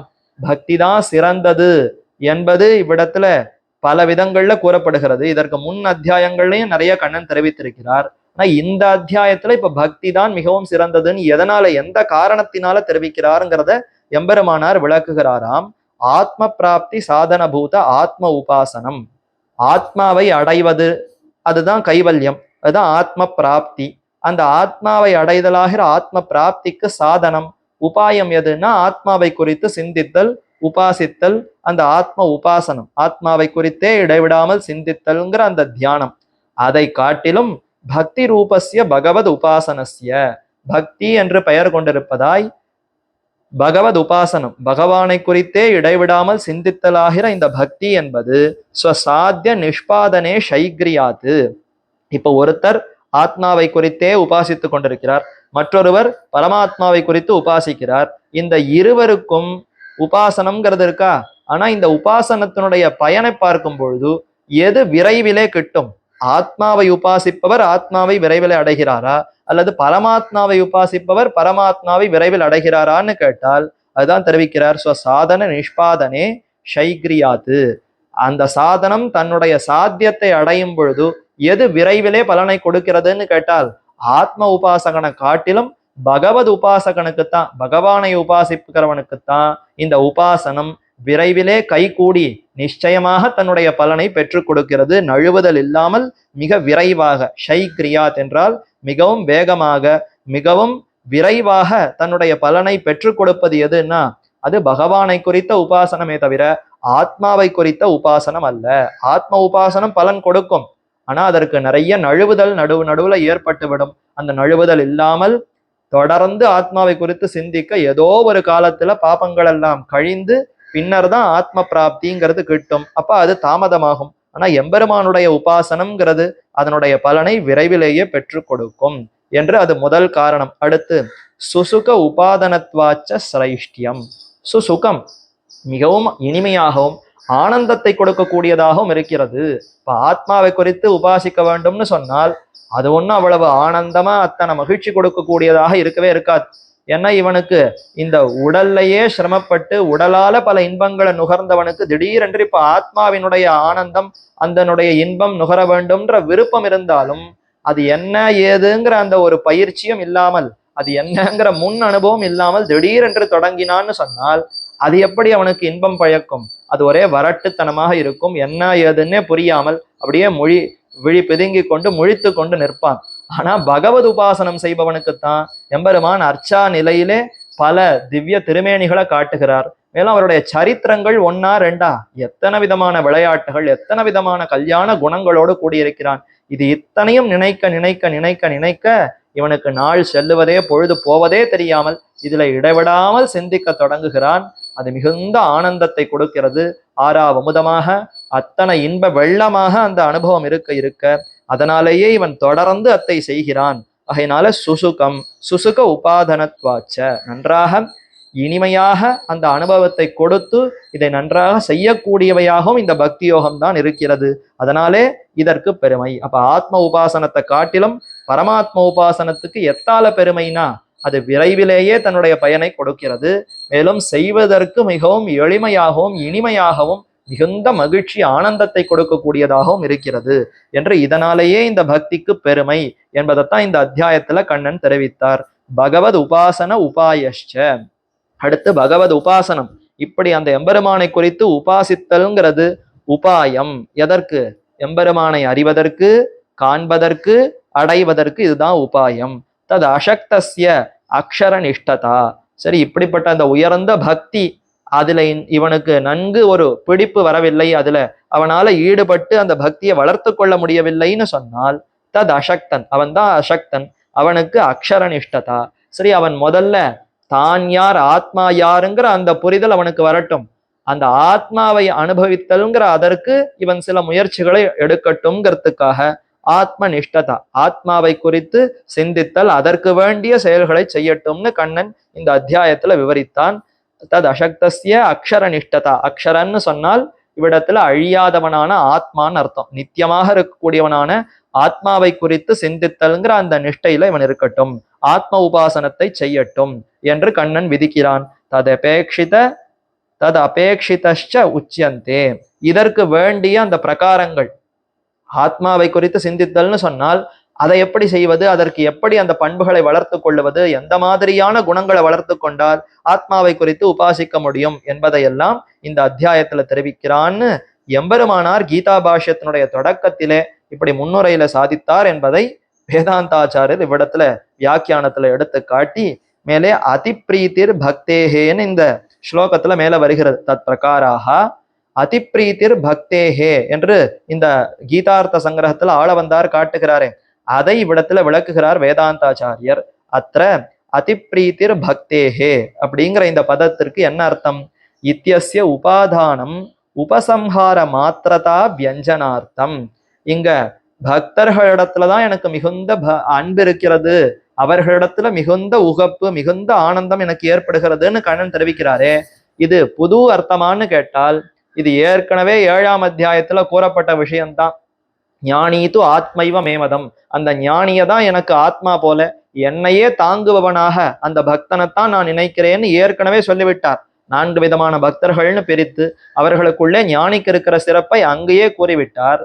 அப்ப இந்த இடத்துல மறுபடியும் தெரிவிக்கிறாரேன்னா, முதல்ல தொடங்கினதை இப்ப முடிக்கிறாராம், அதைத்தான் உபசம்ஹாரம்னு தெரிவிக்கிறார். இந்த இடத்துல இந்த அதிப்ரீத்தி, பக்தியின் இடத்துல பக்தர்களிடத்துல அதிப்ரீத்தின்னு கண்ணன் ஏன் தெரிவிக்கிறாருன்னா, அது ஒண்ணும் இல்ல, மத்தியம ஷட்கத்தினுடைய தொடக்கத்துல 7ஆம் அத்தியாயத்துல கூறினார் அல்லவா, இப்ப முடிக்கிறச்சையும் அந்த விஷயத்த சொல்லி முடிக்க வேண்டும். ஒருத்தருக்கு ஒண்ணு மிகவும் பிடிக்கும்னு சொன்னால் எல்லா சமயத்திலும் அதையே நினைத்து கொண்டிருப்பார். ஒரு பேச்சாளர்னு சொன்னால் அந்த பேச்சாளருக்கு எந்த விஷயம் பிடிக்குமோ அது அவருடைய பேச்சுல அடிக்கடி அதை எப்படியான்னு நுழைத்து விடுவார். ஏதேனும் ஒரு விதத்துல உதாரணம் காட்டுவதற்காவது தனக்கு மிகவும் பிடித்த விஷயத்தை இழுத்து கொண்டு வந்து முதல்ல பேச்சை தொடங்கும் பொழுதும் முன்னுரையிலையும் சொல்லுவார், நடுவுல ஏதான ஒரு விஷயத்தை விளக்கும் பொழுதும் அத்தையே தொட்டு சொல்லுவார், மறுபடியும் முடிக்கிறச்சையும் தனக்கு மிகவும் பிடித்ததை இன்னொரு தடவை கூறுவார் அல்லவா. அதே போலத்தான் இப்ப பக்தர்கள் எனக்கு மிகவும் பிடித்தவர்கள், இது கண்ணனுக்கு எவ்வளவு மிகுந்த பிரியமான விஷயம். அதனால இந்த விஷயத்த மத்தியம ஷட்கத்தினுடைய தொடக்கத்திலையும் ஒரு தடவை கூறினார், நடுவுல எங்க சமயம் வாய்ச்சதோ அங்கேயும் தெரிவித்தார். இப்ப மத்தியம ஷட்கத்தை முடிக்க போகிறார் அல்லவா, மீண்டும் ஒரு தடவை சொல்லி முடிப்போம் என்று 12ஆம் அத்தியாயத்துல இவ்விடத்துல உபசம்ஹாரம் என்றால் முடிவுரை, முடிவுறுத்தும் பொழுதும் மீண்டும் ஒரு தடவை திண்ணமாக, அர்ஜுனா ஆகவே நீ நிச்சயம் பக்தனாகத்தான் ஆக வேண்டும், ஏன்னா எனக்கு பக்தர்களிடத்துலதான் உகப்பு என்று திட்டவட்டமாக ஒரு தடவை கூற வேண்டும் என்பதற்காகத்தான் இந்த இடத்துல மீண்டும் தெரிவிக்கிறார். அப்ப இது உபசம்ஹார மாத்திரதா வியஞ்சனார்த்தம். எம்பெருமான் முடிவுறுத்துகிறான், இதுதான் தனக்கு ஏற்பட்ட முடிவு, இதுதான் தன்னுடைய திருவுள்ளத்துல வைத்துக் கொண்டிருக்கிற குறிப்பு என்பதை இவ்விடத்துல உணர்த்த வேண்டும் என்பதற்காகத்தான் இப்படி காட்டுகிறான் என்று அத்தை வேதாந்தாச்சாரியர் தெரிவிக்கிறார். உபாய உக்திஹி என்று ஆள வந்தார் தெரிவித்தாரே, அப்படின்னா என்ன அர்த்தம்? அத சித்தம் சமாதாத்தும் இத்தியாதி ஸ்லோகத்வயேன கிருதா. இந்த அத்தியாயத்திலேயே 9வது ஸ்லோகம் 10வது ஸ்லோகம் அந்த 2 ஸ்லோகங்கள்லையும் பக்தி யோகம்தான் உபாயம், அந்த பக்தி யோகத்தை எப்படி செய்ய வேண்டும் என்பதை சுருக்கமாக விளக்குகிறான். அதைத்தான் இவ்விடத்துல உபாய உக்திஹி, இந்த பக்தி யோகம்தான் உபாயம், அது எப்படி கடைபிடிக்க வேண்டும்னு கண்ணன் 9வது ஸ்லோகத்திலையும் 10வது ஸ்லோகத்திலையும் விவரித்திருக்கிறாரே, அதை ஆள வந்தார் இவ்விடத்துல உபாய உக்திஹிங்கிற அந்த சொல்லாலே உணர்த்துகிறார் என்று காட்டி, பகவதி சித்தம் சமாதாத்தும் அசக்தஸ்ய. இப்படி அத சித்தம் சமாதாத்தும்னா நம்முடைய அந்த சித்தம் மனசை எம்பெருமானிடத்திலேயே லயிக்க விட வேண்டும், அவரை குறித்த பெருமைகளையே சிந்திக்க சிந்திக்க மனசு அலைப்பாயாமல் அவரிடத்திலேயே அடங்கும் அல்லவா, அதைத்தான் அவரிடத்திலேயே நிலை பெற வேண்டும்னு கண்ணன் உபதேசித்தான். அப்படி சொல்லி 2 ஸ்லோகங்கள்ல விவரித்தான். அதை இவ்விடத்துல என்ன தெரிவிக்கிறார்னா, பகவதி சித்தம் சமாதாத்தும் அசக்தஸ்ய, அப்படி எம்பெருமானிடத்துல என்னுடைய சிந்தனையை செலுத்த முடியவில்லை. ஏன்னா உலக சிந்தனையே மாறி மாறி நடைபெற்று கொண்டிருப்பதினாலே எங்க உற்றார்கள் உறவினர்கள் இவர்களுக்கெல்லாம் என்ன பெருமை வந்து விட போகிறதோ, நான் அந்த பெருமையை சம்பாதிக்கலையே, அவர்கள் இவ்வளவு பணத்தோடு இருக்கிறார்களே, எனக்கு பணம் வரவில்லையே, எனக்கு புகழ் வரவில்லையேன்னு இந்த விதமான சிந்தனையே மனசுல ஓடிக்கொண்டிருக்கிறதுன்னு சொன்னால், அப்ப சாமானியப்பட்டவனுக்கு எப்படி திடீரென்று பகவத் சிந்தனை வரும்? அன்றைய நாள் பொழுது போவதே கஷ்டம் என்று மிகவும் வறியவர்களாகவும் சிலர் இருக்கலாம், இல்ல நல்ல பணக்காரர்களாகவும் இருந்தோம் பொறாமை பொச்சரிப்போடு இருக்கிறவர்களும் இருக்கலாம். அப்ப உலகத்துல முக்கால்வாசி பேர் இப்படித்தானே இருக்கும். இப்ப இத்தனை பேரும் திடீரென்று பெருமானுடைய பெருமைகள்லயே சிந்தித்து கொண்டு இடைவிடாமல் சிந்திக்க வேண்டும்னு சொன்னால் கேட்பதற்கு நன்றாக இருக்கும். ஆனால் செய்ய வரும் பொழுது பல தடைகள் வருமே. உற்றார்கள் உறவினர்கள் வடிவத்துல வரலாம், பசி வறுமை எந்த விதத்துல வேண்டுமானாலும் தடைகள் வரலாம். அப்ப அப்படி முடியாமல் இருப்பவர்கள் என்ன செய்யலாம்னா, சரி அவனவனுக்குன்னு விதித்த காரியங்களை செய்யட்டும், அந்தந்த கர்மங்களே எனக்கு ஆராதனம்ங்கிற அந்த அறிவு இருக்கலாம் அல்லவா. அன்றாட வாழ்க்கைக்கு அவன் என்ன காரியத்தை செய்து சம்பாதிக்கிறானோ இந்த செயல்களே பகவானுக்கு ஆராதனம். நேர்மையோடு இருக்க வேண்டும், சத்தியமாக இருக்க வேண்டும், உழைக்க வேண்டும், ஏமாற்றக்கூடாது. இந்த சாதாரண பண்புகளோடு இருந்து நான் செய்கிற செயல்களெல்லாம் பகவானுக்கு ஆராதனம்ங்கிற எண்ணத்தோடு, நான் ஆத்மாவை நன்கு உணர வேண்டும்ங்கிற அந்த விருப்பத்தோடு இந்த செயல்களை செய்தால் இதுவே படிப்படியாக அடுத்தபடின்னு கொண்டு போய் இறுதியில என்னை பற்றின சிந்தனையில கொண்டு போய் விடும்னு அதைத்தான் இந்த ஸ்லோகங்கள்ல எம்பெருமான் விவரித்தான். அதை வேதாந்தாச்சாரியர் தெரிவிக்கும் பொழுது, பகவதி சித்தம் சமாதாத்தும் அசக்தஸ்ய, பகவானிடத்துல இப்படி சித்தத்தை லயிக்க விடுவதற்கு முடியவில்லை, இயலவில்லைன்னு சொன்னால் அவர்கள் என்ன பண்ணலாம்? பகவத் குண அபியாசகா, பகவானுடைய எல்லையிறந்த கல்யாண குணங்கள் இருக்கே அந்த குணங்களை பத்தி நினைக்கலாம் அல்லவா. எனக்கு எப்பொழுதும் பகவானை பத்தி சிந்திக்க முடியவில்லை, அவருடைய பெருமைகளை இடைவிடாமல் சிந்திக்கணுங்கிற விருப்பம் இருந்தாலும் முடியவில்லைன்னு சொன்னால் அப்ப அவருடைய குணங்களை சிந்திக்கலாமே. ஒன்றா இரண்டா, எத்தனை நாள் திங்கள் ஆண்டூழி ஊழிதரும் அப்பொழுதைக்கு அப்பொழுது என் ஆறாவமுதமேன்னு ஆழ்வார் கொண்டாடுமா போலே, எத்தனை மாசங்கள் அனுபவித்தாலும் எத்தனை வருஷங்கள் அனுபவித்தாலும் பிரம்மாவினுடைய ஆயுஷை போல பல ஆயுஷு கொண்டு அனுபவித்தாலும் அனுபவித்து முடிக்க முடியாத கல்யாண குணங்கள் எம்பெருமானிடத்துல இருக்கிறது. அதுல சில குணங்களை தினமாவது அனுபவிக்கலாமே, அந்த குணங்களை இட்டு எம்பெருமானை அனுபவிக்கலாம். இப்படி நம்முடைய மனசை எம்பெருமானிடத்துல அப்படி பழக்க விடலாம்னு சொல்றார். அதுதான் பகவத் குண அபியாசகா. கண்ணன் என்னமா ஓடி ஆடி விளையாடினான்னு ஒரு நாள் நினைக்கலாம். அப்படி விளையாடும் பொழுது எப்படி அடிபட்டான்னு அதை குறித்து சிந்திக்கலாம். தன்னுடைய தோழன்மார்களோடு அப்படி ஒன்றாக பழகினானே, தன்னுடைய பெருமையும் பாராமல் இவர்களுடைய சிறுமையும் பாராமல் கலந்தானே என்று இந்த ஒவ்வொரு குணத்திலையுமே ஈடுபடலாமே. இப்படி ஈடுபட அதுவே பழக்கமாகி இறுதியிலே எம்பெருமானிடத்திலேயே சித்தம் போகும். இது இரண்டாவது வழின்னு தெரிவித்தாராம். அடுத்தது தத்ராபி அசக்தஸ்ய, சுவாமி அந்த மாதிரி கூட என்னால குணங்கள் எல்லாம் நினைக்க முடியவில்லை, அந்த அளவிற்கு எனக்கு சுத்தி நிறைய தடைகள் இருக்கின்றன என்று ஒருவன் நினைத்தான்னு சொன்னால் அப்ப பிரீத்தி பூர்வக பகவத் அசாதாரண கர்ம காரணம், எம்பெருமானுக்காக அவருடைய ஒரு பணிவடை, அவருக்கு ஒரு வழிபாடு செய்யுமா போலே பகவத் அசாதாரண கர்ம கரணம், பகவானுக்காக பல தொண்டுகளை செய்வது, அவருடைய நாமங்களை வாயார பாடுதல், அவருடைய பெருமைகளை வாயார பாடுதல், அவருக்கு நிறைய பணிவிடைகள் செய்தல், அவருடைய அடியார்களோடு சேர்ந்து எம்பெருமானுக்கு நிறைய பணிவிடைகளை செய்தல் என்று இப்படி பிரீத்தி பூர்வக பகவத் அசாதாரண கர்ம கரணம் மிகுந்த அன்போடு செய்யணும். ஐயோ தலையெழுத்தே இப்படி செய்ய வேண்டி இருக்கிறதே என்ற அந்த வருத்தம் எல்லாம் இல்லாமல், நம்முடைய உடல் நம்முடைய கை என்னுடைய காலுக்கு இப்படி எம்பெருமானுக்கு தொண்டு செய்வதற்கு ஒரு வாய்ப்பு அடியனுக்கு கிட்டி இருக்கிறதே என்று அதை நினைத்து ரொம்ப ஆனந்தத்தோடு மகிழ்ச்சியோடு பிரீத்தி பூர்வக பகவத் அசாதாரண கர்மகரணம், அப்ப எம்பெருமானுக்கே இந்த தொண்டு என்று அந்த விருப்பத்தோடு அவரை குறித்து இப்படி பல தொண்டுகளை செய்தால் அதனாலேயே அடுத்த படி வருமா. எது? அதுதான் கல்யாண குணங்களை நினைத்தல். இப்ப கல்யாண குணங்களை என்னால நினைக்க முடியவில்லைன்னு சொன்னா என்ன பண்ணலாம்னா, அதுவா அதெல்லாம் வேண்டாம், தினமும் இந்த காரியம்தான், இந்த கைங்கரியங்களை செய்து வா, அந்த எம்பெருமானுடைய திரு வேஷ்டிகளை எல்லாம் பீதாம்பரத்தை எல்லாம் நல்லா துவைச்சு கொடு, அதே மாதிரி அவருடைய வஸ்திரங்களை நல்லா மடிச்சு எடுத்து வை, அவர் இருக்கிற இடத்த நல்லா சுத்தமா மெழுகி கோலமிட்டு அந்த காரியத்தை செய்வாய், அல்லது அவருடைய அடியார்கள் வந்தால் அவர்களுக்கு வேண்டிய உபச்சாரங்களை செய்வாய், பெருமானுக்கு புஷ்பம் தொடுத்து கொடுத்தல், அதே போல அவரவர்களுக்கு என்னென்ன தொழில் தெரியுமோ என்னென்ன காரியங்களை தெரியுமோ அந்த காரியங்களை கொண்டே எம்பெருமானுக்கு தொண்டுகளை செய்ய செய்ய அந்த தொண்டின் மூலமாகவே இதர விஷயங்கள்ல இருக்கிற அந்த பற்றுதல் எல்லாம் நீங்கி எம்பெருமானிடத்துல பற்று வளர்ந்து மேற்கொண்டு எம்பெருமானையே சிந்தித்தல்ங்கிறது கைகூடும். அப்ப இது மூன்றாவது வழி. தத்ராபி அசக்தஸ்ய பிரீத்திபூர்வக பகவத் அசாதாரண கர்மகரணம் என்று அத்தை சொல்லி இறுதியில எதுவும் முடியவில்லைன்னு சொன்னால் தஸ்மின்னபி அசமர்த்தஸ்ய ஆத்மனிஷ்டேதி கிரமஹா, அதுவும் முடியவில்லை, என்னால இந்த தொண்டுகளை செய்வதற்கு கூட எனக்கு பொழுதே இல்லை, ஏன்னா என்னுடைய வாழ்க்கை அதை நடத்துவதற்கே எனக்கு பல காரியங்கள், இதை செய்வதற்கே பொழுது சரியாகி விடுகிறது, எங்க சுவாமி கோவிலுக்கு வர்றது, எங்க இந்த தொண்டுகளை எல்லாம் செய்கிறது, கிரகங்கள்ல இருக்கிற பெருமானுக்கு திருவாராதனம் செய்வதற்கே ஞாயிற்றுக்கிழமை அது இதுன்னு பொழுகத்தை தேடிதான் அந்த தொண்டுகளையே செய்ய வேண்டி இருக்கிறதுன்னு சொன்னால் அப்ப அதுவும் முடியலையா?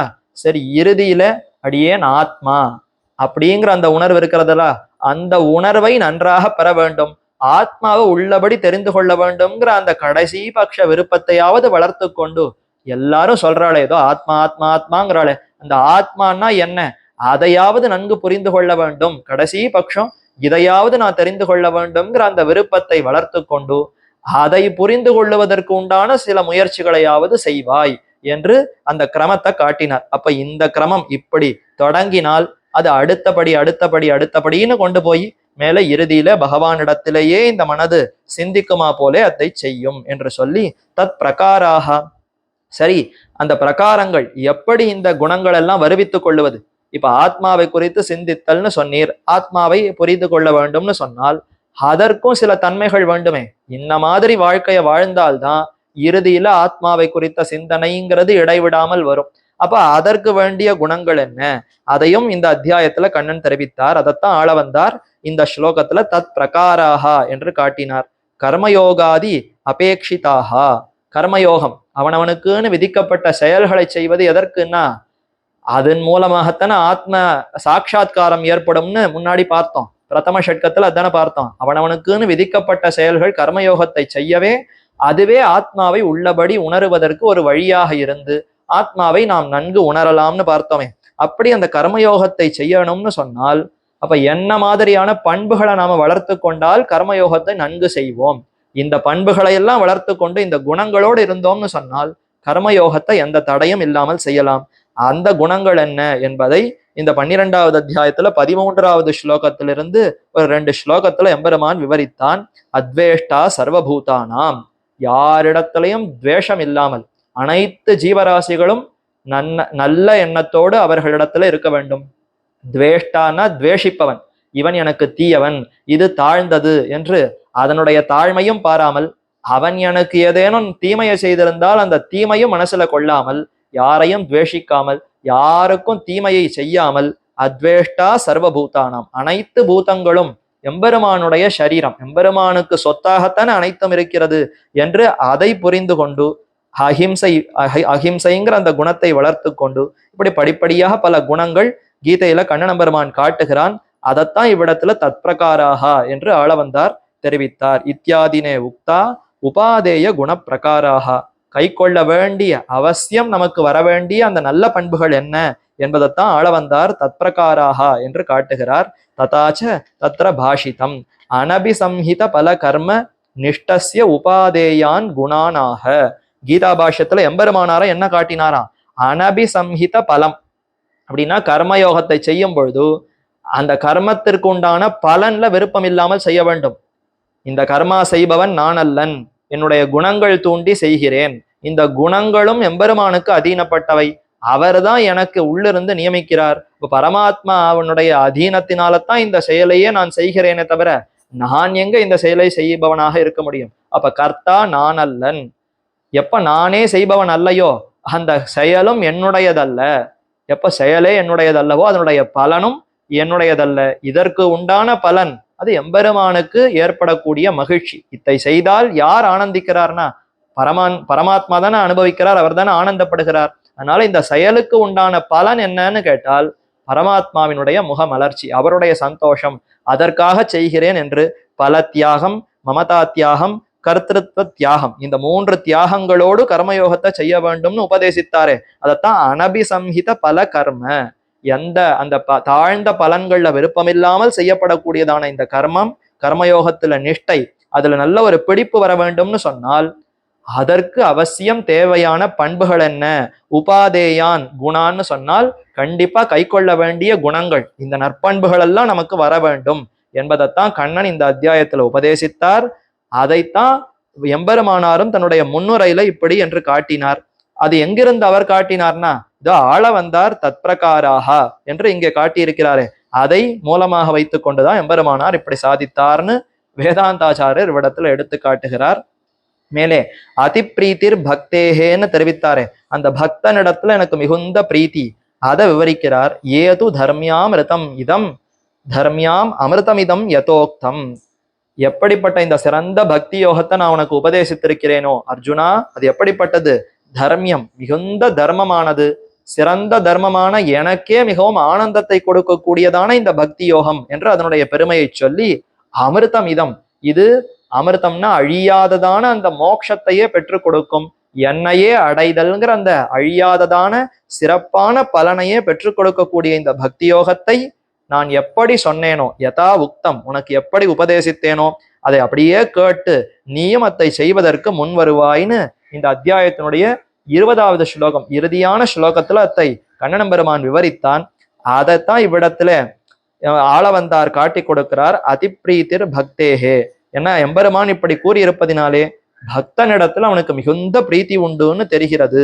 அது இந்த அத்தியாயத்தினுடைய சாரமான பொருள் என்று காட்டுகிறார். இத்தியாதினா அத்தியாய அந்திம ஸ்லோகேன உக்தா, இந்த அத்தியாயத்தினுடைய அந்திம ஸ்லோகம்னா முடிவான ஸ்லோகத்துல இது கூறப்பட்டிருக்கிறது. தது அபிப்பிரேதம் சைவம் ச ஏவம் உக்தம், இதையே அபிப்பிராயமாக கொண்டுதான் ஆள வந்தார் இப்படி கூறியிருக்கிறார். அதாவது கண்ணனும் இப்படி தெரிவித்திருக்கிறான்ங்கிறத நன்கு எம்பெருமானாரும் தம்முடைய கீதா பாஷ்யத்துல காட்டுகிறார். அஸ்மாத் ஆத்மனிஷ்டாது பக்தி யோக நிஷ்டஸ்ய சிரைஷ்டியம் பிரதிபாதையன்னு யதா உபக்கிரமம் உபசம்ஹரதி. எப்படி தொடங்கினாரோ அதே போல இந்த இடத்துல முடிவுறுத்துகிறார். தொடங்கும் பொழுதுனா இந்த மத்தியம ஷட்கத்தினுடைய தொடக்கம்னு கொள்ளலாம், அல்லது இந்த அத்தியாயத்தினுடைய தொடக்கம்னு சொல்லலாம். இந்த அத்தியாயத்தினுடைய தொடக்கத்திலையும் பக்தி தான் மிகவும் சிறந்ததுன்னு தெரிவித்தார். இந்த ஷட்கத்தினுடைய தொடக்கம் 7ஆம் அத்தியாயத்திலையும் பக்தன் தான் எனக்கு மிகவும் பிடித்தவன்னு தெரிவித்தாரே. அப்படி சொன்ன அதே விதத்திலே இப்ப முடிவுறுத்தும் பொழுது முடிவுரையிலையும் என்ன தெரிவிக்கிறார்னா, அப்படி அந்த பக்தனிடத்துலதான் எனக்கு மிகுந்த பிரீத்தி. அஸ்மாத்து, ஆகையினாலே ஆத்மனிஷ்டாத், ஆத்மனிஷ்டன் ஆத்மாவினிடத்திலேயே ஈடுபட்டிருப்பவனை காட்டிலும் பக்தி யோக நிஷ்டசிய, பக்தி யோகத்துல மிகவும் விருப்பமுடையவனிடத்திலே எனக்கு மிகவும் விருப்பம், அவனுக்கு பெருமை அதிகம். சிரைஷ்டியம்னு சொன்னால் அவன் உயர்ந்தவன் என்ன அத்தை பிரதிபாதையன், அத்தை பிரதிபாதிக்க வேண்டும், நல்ல நிர்ணயித்து இதுதான் முடிவு என்று காட்ட வேண்டும் என்பதற்காக இப்ப இந்த ஸ்லோகத்துல கண்ணன் அத்தை தெரிவித்து முடிவுறுத்துகிறார். யதா உபக்கிரமம் உபசம்ஹரதி, எப்படி தொடங்கினாரோ அதே போல முடிவை சொல்லி இவ்விடத்துல முடிவுறுத்துகிறார்னு காட்டுகிறார். ஆக இப்படி இந்த அத்தியாயத்தினுடைய சாரமர்த்தம் என்னன்னால், பக்தேகே சிரைஷ்டியம், பக்தர்களுடைய சிறப்பு என்ன, அந்த பக்தர்கள் எம்பெருமானுக்கு மிகவும் பிடித்தவர்கள், அந்த பக்தி தான் எம்பெருமானை அறிவதற்கு அடைவதற்கும் உபாயம். அதை செய்ய முடியவில்லைன்னு சொன்னால் இப்ப எம்பெருமானுக்கு திருவாராதனமாக பல காரியங்களை தொண்டுகளை செய்யலாம், அதுவும் முடியலையா கல்யாண குணங்களை நினைக்கலாம், அதுவும் முடியவில்லையா இறுதியிலே நம்முடைய செயல்கள் என்னென்னமோ அது எல்லாம் எம்பெருமானுக்கு ஆராதனம் என்று நினைத்து கொண்டு ஆத்மா அது எப்படிப்பட்டதுன்னு உணருவோம் என்ற அந்த விருப்பத்தோடு இவன் செயல்களை செய்ய வேண்டும்ங்கிற அந்த விதத்தையும் கூறி, அதற்கு முக்கியமாக கை கொள்ள வேண்டிய குணங்கள் என்னென்ன பண்புகள் இருந்தால் இப்படி இந்த தன்மைகள் எல்லாம் ஏற்படும், இப்படி விருப்பத்திலே அவன் நிலைத்து நிற்கலாம் என்று அந்த தத் பிரகாராக அதையும் கூறி முடிவுறுத்தும் பொழுதும் பக்தர்களிடத்துலதான் எனக்கு மிகவும் பிரீத்தி என்று சொல்லி இந்த அத்தியாயத்தினுடைய அந்த அர்த்தங்களை முடிவுறுத்துகிறார் கண்ணன் பெருமான். இனி மேற்கொண்டு இந்த அத்தியாயத்துல கூறப்பட்டிருக்கிற அந்த ஸ்லோகங்களை பார்த்து சற்று அர்த்தத்தை இன்னும் நன்றாக அனுபவிக்கலாம். அர்ஜுனன் இந்த அத்தியாயத்தினுடைய தொடக்கத்துல கேட்கும் பொழுது, ஏவம் சததயுக்தாயே பக்தாஸ்துவம் பரி உபாசதே ஏச்சாப்பி அக்ஷரம் அவ்யக்தம் தேஷாம் கே யோகவித்தமாக.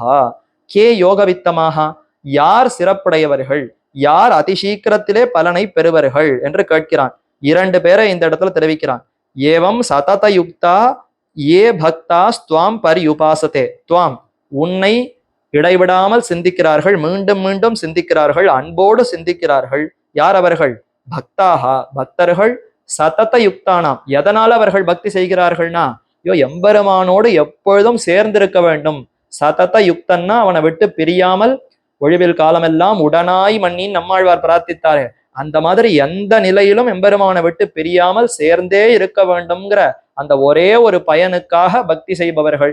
அப்படிப்பட்ட பக்தர்களை ஒரு தட்டில வைத்து இப்படி சில பக்தர்கள் உன்னை உபாசிக்கிறார்கள், உன்னிடத்துல ஈடுபடுகிறார்கள். அதற்கடுத்து அக்ஷரம் அவ்யக்தம், தன்னுடைய ஆத்மா அதுவே எம்பெருமானுக்கு சமமானதுன்னு பார்த்தோமே. ஒவ்வொரு ஆத்மாவுமே இந்த சம்சாரத்திலிருந்து விடுபட்டதுன்னு சொன்னால் அப்ப எம்பெருமானுக்கும் இந்த ஆத்மாவுக்கும் பல தன்மைகள்ல ஒற்றுமை இருக்கிறது, பல தன்மைகள்ல வேற்றுமை இருக்கிறது. அந்த பரமாத்மா தான் அனைவரை காட்டிலும் மேம்பட்டவர், அவர்தான் நம்ம எல்லாம் நியமிப்பவர். ஜீவாத்மா அவருடைய சொத்து, அவராலே தாங்கப்படுபவர், நியமிப்பவர்ங்கிற வேறுபாடுகள் இருந்தாலும் ஞானம் ஆனந்தம் அதே போல நித்தியமாக இருத்தல், ஒரு காலத்திலே அழிந்து போதல், ஒரு காலத்திலே தோன்றுதல் என்று இந்த மாதிரியான எந்த விதமான குற்றங்கள் தோஷங்கள் இல்லாத அந்த தன்மையிலும், அதே போல அபஹத பாப்மத்தும் விஜரஹா விமிருத்யுஹு விஷோகா அபிபாசகா சத்தியகாமஹா சத்தியசங்கல்பஹா என்று இப்படிப்பட்ட குணங்களில் எல்லாம் பரமாத்மாவுக்கும் ஜீவாத்மாவுக்கும் ஒற்றுமைகள் இருக்கின்றனவல்லவா. அதனால இந்த ஆத்ம உபாசகன் என்ன நினைக்கிறான்னா, இவ்வளவு சிறந்த இந்த ஆத்மாவை அனுபவிக்கலாமே என்று அதிலேயே விருப்பமுற்றவனாக இருக்கிறான். அப்படி ஆத்மாவை குறித்து சிந்திப்பவர்களும் சிலர் இருக்கிறார்கள். அவர்களும் எம்பெருமானிடத்துல பக்தி செய்ய வேண்டும். ஏன்னா எம்பெருமானுடைய அருள் இல்லாமல் இந்த கைவல்யத்தை பெறுவது என்பதே முடியாது.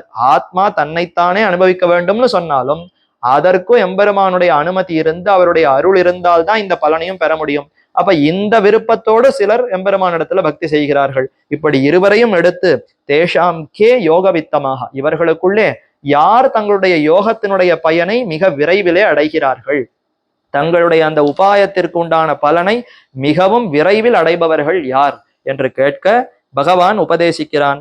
மை ஆவேஷ்ய மனோ ஏ மாம் நித்தியயுக்தா உபாசதே ஸ்ரத்தையா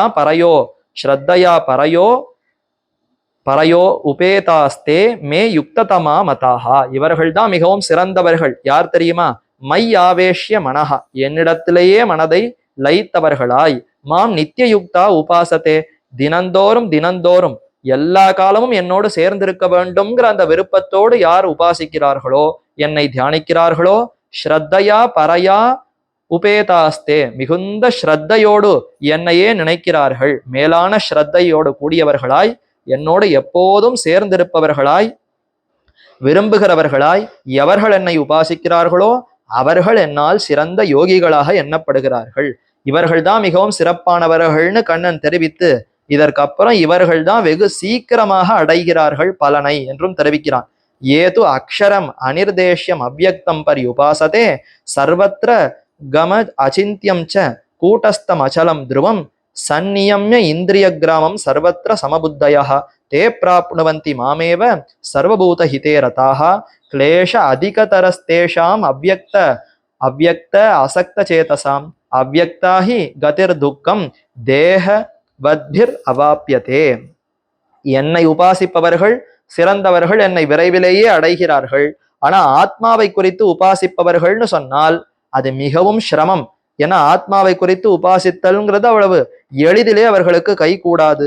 ஏன்னா தேக அபிமானிகளாலே, தேகத்திலேயே அபிமானம் கொண்டிருப்பவர்கள், உடல் சுகங்களிலேயே ஈடுபட்டு இருப்பவர்கள் திடீரென்று அதை விட்டுட்டு ஆத்மாவை குறித்து சிந்திக்க வேண்டும்னு சொன்னால் எப்படி முடியும்? அந்த ஆத்மா எப்படிப்பட்டது?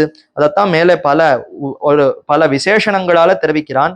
தேகத்தை காட்டிலும் வேறுபட்டிருக்கையால் தேவர் முதலான சப்தங்களாலே குறிப்பிடத்தகாததாய் அனிர்தேஷ்யம், இந்த ஆத்மா எப்படிப்பட்டதுன்னு ஒரு சொல்லாலே குறிக்க முடியுமான்னு கேட்டால் இப்படிப்பட்டதுன்னு குறிப்பதற்கு எந்த சொல்லுமே இல்லை. அதுதான் அனிர்தேஷ்யம்.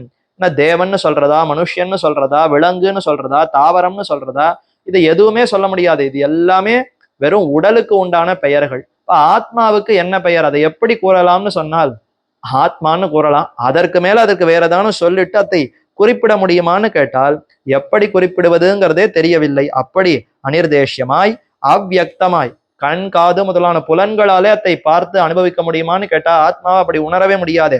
இப்படி பெருமைகள் கொண்டிருக்கக்கூடிய ஆத்மாவை எவர்கள் பிராபியமாக உபாசிக்கிறார்களோ அவர்களும் என்னோடு சமானமான ஞானஸ்வரூபத்தை, முக்தாத்மஸ்வரூபத்தை அடையவே செய்கிறார்கள். அவர்களுக்கும் அவர்களுடைய வேண்டிய விரும்பிய பலன் கிடைக்கும். ஆத்மாவை அவர்கள் அனுபவிப்பார்கள். அந்த ஆத்மா எப்படிப்பட்டது? என்னோடு சமமானது. எனக்கு எத்தனை பெருமைகளோ, என்ன ஞானமோ, என்ன ஆனந்தமோ அந்த தன்மைகளோடு கூடியிருப்பது அந்த ஆத்மா. அத்தை தாங்கள் அடைந்து அனுபவிப்பார்கள். ஆனால் என்ன கஷ்டம்னு சொன்னால், அப்படிப்பட்ட அந்த ஆத்மாவை குறித்து சிந்தித்தல்ங்கிறது அவர்களுக்கு சட்டென்று கைவருவதற்கு மிகவும் சிரமம். ஜீவாத்ம ஸ்வரூபத்தில் ஈடுபட்ட அந்த கைவல்ய நிஷ்டர்களுக்கு சிரமம் ஞானிக்கு உள்ளதை காட்டிலும் மிகவும் அதிகம், மிகவும் மிகுந்ததுன்றார். ஞானிகள் பக்தர்கள் எம்பெருமானை குறித்து சிந்திப்பவர்களுக்கு இவ்வளவு சிரமம்லாம் இல்லை. ஆனா ஆத்மாவை குறித்து சிந்திப்பவர்களுக்கு மிகுந்த சிரமம் இருக்கு. அவர்களுடைய கஷ்டம்ங்கிறது மிகவும் அதிகம், ஞானிக்கு உள்ளதை காட்டிலும் மிகுந்தது. ஜீவாத்ம ஸ்வரூபத்தில் ஈடுபடும் மனநிலை தேக அபிமானிகளாலே மிகுந்த சிரமப்பட்டு அடையப்படுகிறது அன்றோ.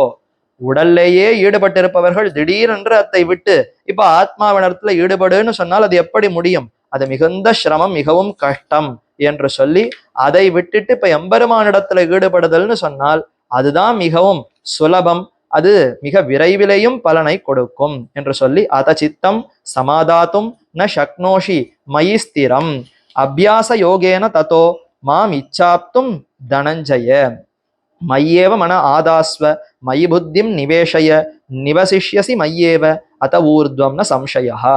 என்னிடத்திலேயே மனசை செலுத்தினவனாய் என்னையே ஆதாரமாக எவன் ஒருவன் நினைக்கிறானோ அவனுக்கு என்ன ஏற்படும் தெரியுமா? இப்படி கொண்ட உடனேயே என்னிடமே வாழ்வாய், இதில் ஐயமில்லை. இப்படி அவன் முடிவு கொண்டு விட்டான்னு சொன்னால் அவனுக்கு நிச்சயம் வாழ்ச்சி தான் ஏற்படுமே தவிர அவனுக்கு தாழ்ச்சி என்பதே ஏற்படாது. அவன் மேலே மேலே செல்லுவான். ஊர்துவம் ஏவ ந சம்சயஹான்னா அவனுக்கு இனிமேற்கொண்டு சிறப்புகள் மேல மேல ஏற்படுமே தவிர அவன் தாழ்ந்தான் கீழே போனான்ங்கிற அந்த பேச்சே அவனிடத்துல கிடையாது என்று சொல்லி சித்தம் சமாதாத்தும் ந சக்னோஷி, இப்படி என்னிடத்துல சித்தத்தை வைக்க முடியவில்லைன்னு சொன்னால் இப்ப அபியாசம் செய்யுங்கள். பழக்கத்தினால தான் இதை செய்ய முடியும். அபியாச யோகேன ததோ மாம் இச்சாப்தும் தனஞ்சய. ஒப்பற்ற அன்புடன் கூடிய நினைவை பழகுவதன் மூலம் உறுதியாக நெஞ்சு செலுத்துதலை பெற்று என்னை அடைய விரும்புவான்னு தெரிவிக்கிறார். சரி, அப்படி எம்பெருமானிடத்துல அபியாசம் பண்ண வேண்டும், அவரை குறித்து சிந்தித்தல்ங்கிறத பழக்க வேண்டும்னு சொன்னால் எப்படி பண்ணணும்? அபியாசேபி அயம் அசமர்த்தோசி மத் கர்ம பரமோ பவ மத் அர்த்தமபி கர்மாணி குருவன் சித்திம் அவாப்ஸ்யசி. எம்பெருமானை இடைவிடாமல் சிந்தித்தல்ங்கிறது முடியவில்லைன்னு சொன்னால் அப்ப எம்பெருமானை சிந்தித்தல் அப்பப்பொழுது சிந்திப்பதை பழக்கி கொள்ள வேண்டும்னு சொன்னார். சரி, அப்படியும் பழக்கி கொள்ள முடியவில்லைன்னு சொன்னால் அப்ப எம்பெருமானுடைய அந்த திருவாராதனமாக பல கர்மங்களை செய்யலாம் என்று அதைத்தான் இந்த ஸ்லோகத்தில் தெரிவிக்கிறார். எம்பெருமானிடத்துல அந்த அபியாச யோகம் என்றது எப்படி கொள்ள வேண்டும்னா அதை இங்க விவரிக்கிறார். அவனுடைய கல்யாண குணங்களை அனுசந்திப்பது எளிய வழியாகும். ஆகையால் அதுவே இங்கு அபியாச யோகம் என்று கூறப்படுவதாக கொள்ள வேண்டும். எம்பெருமானுடைய குணங்கள் மற்றவர்களுடைய குணங்களைப் போலே செயற்கையால் அளவுபட்டு இராமையால் இயல்பானவையாய் எல்லையற்ற பெருமையுடையவளாய் இருக்கையாலே அனைவருடைய நெஞ்சையும் ஈர்க்கக்கூடியவை. அப்படிப்பட்ட சில குணங்களிலே சில பின்வருமாறு என்று எம்பெருமானாரே அங்க வரிசையா பட்டியல் கொடுக்கிறார். எம்பெருமானை பழக வேண்டும், அவரை சிந்திக்கத்தல பழக வேண்டும்னு சொன்னால் ரொம்ப சிரமமான கசப்பான இது பாகற்காய் சாப்பிடுமா போல அவ்வளவு சிரமமானு கேட்டால் இல்லையே. எம்பெருமானிடத்துல எத்தனை கல்யாண குணங்கள் இருக்கு. சுவாபாவிக அனவதிகாதிசய சௌந்தரிய சௌஷீல்ய சௌஹார்த வாத்சல்ய காருண்ய மாதுரிய காம்பீரிய ஔதாரிய சௌரிய வீரிய பராக்கிரம சர்வஜத்வ சத்தியகாமத்வ சத்தியசங்கல்பத்வ சர்வேஸ்வரத்வ சகல காரணத்வ சகரண காரணத்வாதி அசங்கேய குணசாகர நிகிலஹேய பிரத்யனீகே மயி. இப்படி என்னிடத்துல இத்தனை கல்யாண குணங்கள் இருப்பதினாலே உன்னால பழக்கம் படுதல்ங்கிறது ஒன்று சிரமமான காரியமே அல்ல. நிச்சயம் என்னிடத்துல இந்த குணங்களை வைத்து கொண்டே என்னிடத்துல ஈடுபடலாம் என்று எம்பெருமான் என்னிடத்துல இப்படி ஈடுபடுவாயின்னு இந்த ஸ்லோகத்துல தெரிவித்தார்னு எம்பெருமானார் விவரிக்கிறார். ஒவ்வொரு குணத்துக்கும் என்னென்ன சரித்திரங்கள்ங்கிறத கீழே வியாக்கியானத்துல அற்புதமா வேதாந்தாச்சாரியரும் காட்டியிருக்கிறார். அத்தை புத்தூர் சுவாமி கிருஷ்ணசுவாமி அழங்கார் அற்புதமா ஒவ்வொரு குணத்துக்குன்னு ஒவ்வொரு பத்தியே எழுதியிருக்கிறார். இப்போ சௌஷீல்யம்னு சொன்னால் அதை அழகா எவ்வளவு விவரிக்கிறார் தெரியுமா? சுக்ரீவனாகிற குரங்கு, வேடனாகிற குகன், வேடுவச்சியாகிற சபரி, ஆய்ச்சியர் முதலான தாழ்ந்தவர்களோடு மிக உயர்ந்தவனான தான் ஒரு நீராக கலந்து பரிமாறுகையாகிற சௌஷீல்யம். தான் எப்பேற்பட்டவன் சக்கரவர்த்தி திருமகன்னு பாராமல் ஒரு சபரி, ஒரு குரங்கு, ஒரு வேடுவன்னு யார் யாரோ தாழ்ந்தவர்களிடத்துல தானே போய் கலக்கிறான். அவர்களுக்கு கீழ்ப்பட்டவனாக தன்னை அமைத்து கொண்டு, உனக்கு ஏதேனும் நான் செய்யலாமா, நீ எனக்கு சுவாமியா இரு, என்னை இந்த வேலை வாங்கி கொண்டு என்னிடத்திலிருந்து இந்த பயனை பெறுன்னு அவர்களுக்கு கீழ்ப்பட்டவனாக தன்னை அமைக்கிறான்னு சொன்னால் இந்த ஒரு குணத்தையே வாழ்நாள் முழுவதும் அனுபவித்துக் கொண்டிருக்கலாமே. இப்படி எம்பெருமானுக்கு பல கல்யாண குணங்கள் இருக்கிறதே. இதை இடைவிடாமல் சிந்திக்க சிந்திக்கவே அற்புதமாக நம்முடைய மனசு அவரிடத்திலேயே பழகிவிடும். சரி, அதுவும் முடியவில்லையா, அப்ப பெருமானுக்கு பல கைங்கரியங்கள் தொண்டுகளை செய்யலாமே. அத்தான் அடுத்த ஸ்லோகத்துல தெரிவிக்கிறார். என் மனமோ நெடுங்காலம் பழகியவாய், பிரத்யக்ஷமா இருப்பவையாய், விரைவில் அடையத்தக்கவையாய், இந்திரியங்களுக்கு இனிமையான சப்தாதி விஷயங்களில் ஈடுபட்டு நிற்கிறது. என்னுடைய மனசோ இந்த உலக விஷயங்கள்லயே ஈடுபட்டிருக்கு, கண்ணு காது மூக்கு இதுலயே போய் கொண்டிருக்கிறதே. இப்படிப்பட்ட என்னால எப்படி இப்போ எம்பெருமானிடத்துல ஈடுபட முடியும் என்று சந்தேகம் வந்தால் ஒன்னும் கஷ்டமில்லை. அதற்குத்தான் பல கர்மங்கள் இருக்கிறதே. தாழ்வுகள் அற்றவனாய் குணங்கள் நிறைந்தவனுமான நீ இருந்த போதிலும் அந்த விஷயங்களிலிருந்து மனத்தை மீட்டு உன்னிடம் பழக்க முடியவில்லையே, அந்த கர்மங்களிலேயே எனது பழக்கம் இருக்கிறது என்று அர்ஜுனுடைய கருத்தறிந்து என் விஷயமான கர்மங்களில் அன்புடன் ஈடுபட்டு அபியாச யோகத்தை அடைந்து முற்கூறிய ரீதியில் என்னை அடைவாய். அப்ப என் விஷயமான கர்மங்கள்னு சொன்னால் அதுதான் பகவானுக்கு செய்யக்கூடிய திருவாராதனம், எம்பெருமானுடைய அந்த திருநாம சங்கீர்த்தனம், அது முதலான கர்மங்களே இவ்விடத்துல மத்கர்ம என்று தெரிவிக்கிறார். இப்ப எம்பெருமானுக்கு பல கைங்கரியங்கள் தொண்டுகள் அதுதான் இங்க அழகா காட்டுகிறார். திருவிளக்கு எரிக்கை, அர்ச்சாமூர்த்தி எழுந்தருளும் இடங்களை கூட்டுதல், நந்தவனம் அமைத்தல், ஆலய நிர்மாணம், அதே போல நீர் தெளித்தல், நீர் கொண்டு வந்து கொடுத்தல், மெழுகுதல், செம்மனிடுதல், கோலம் போடுதல், பூ கொண்டு வருதல், திருவாராதனம் செய்வித்தல், திருநாம சங்கீர்த்தனம் செய்தல், திருக்கோயிலை வலம் வருதல், துதித்தல், வணங்குதல் முதலான என் விஷயமான கர்மங்களை பேரன்புடன் செய்வாய்.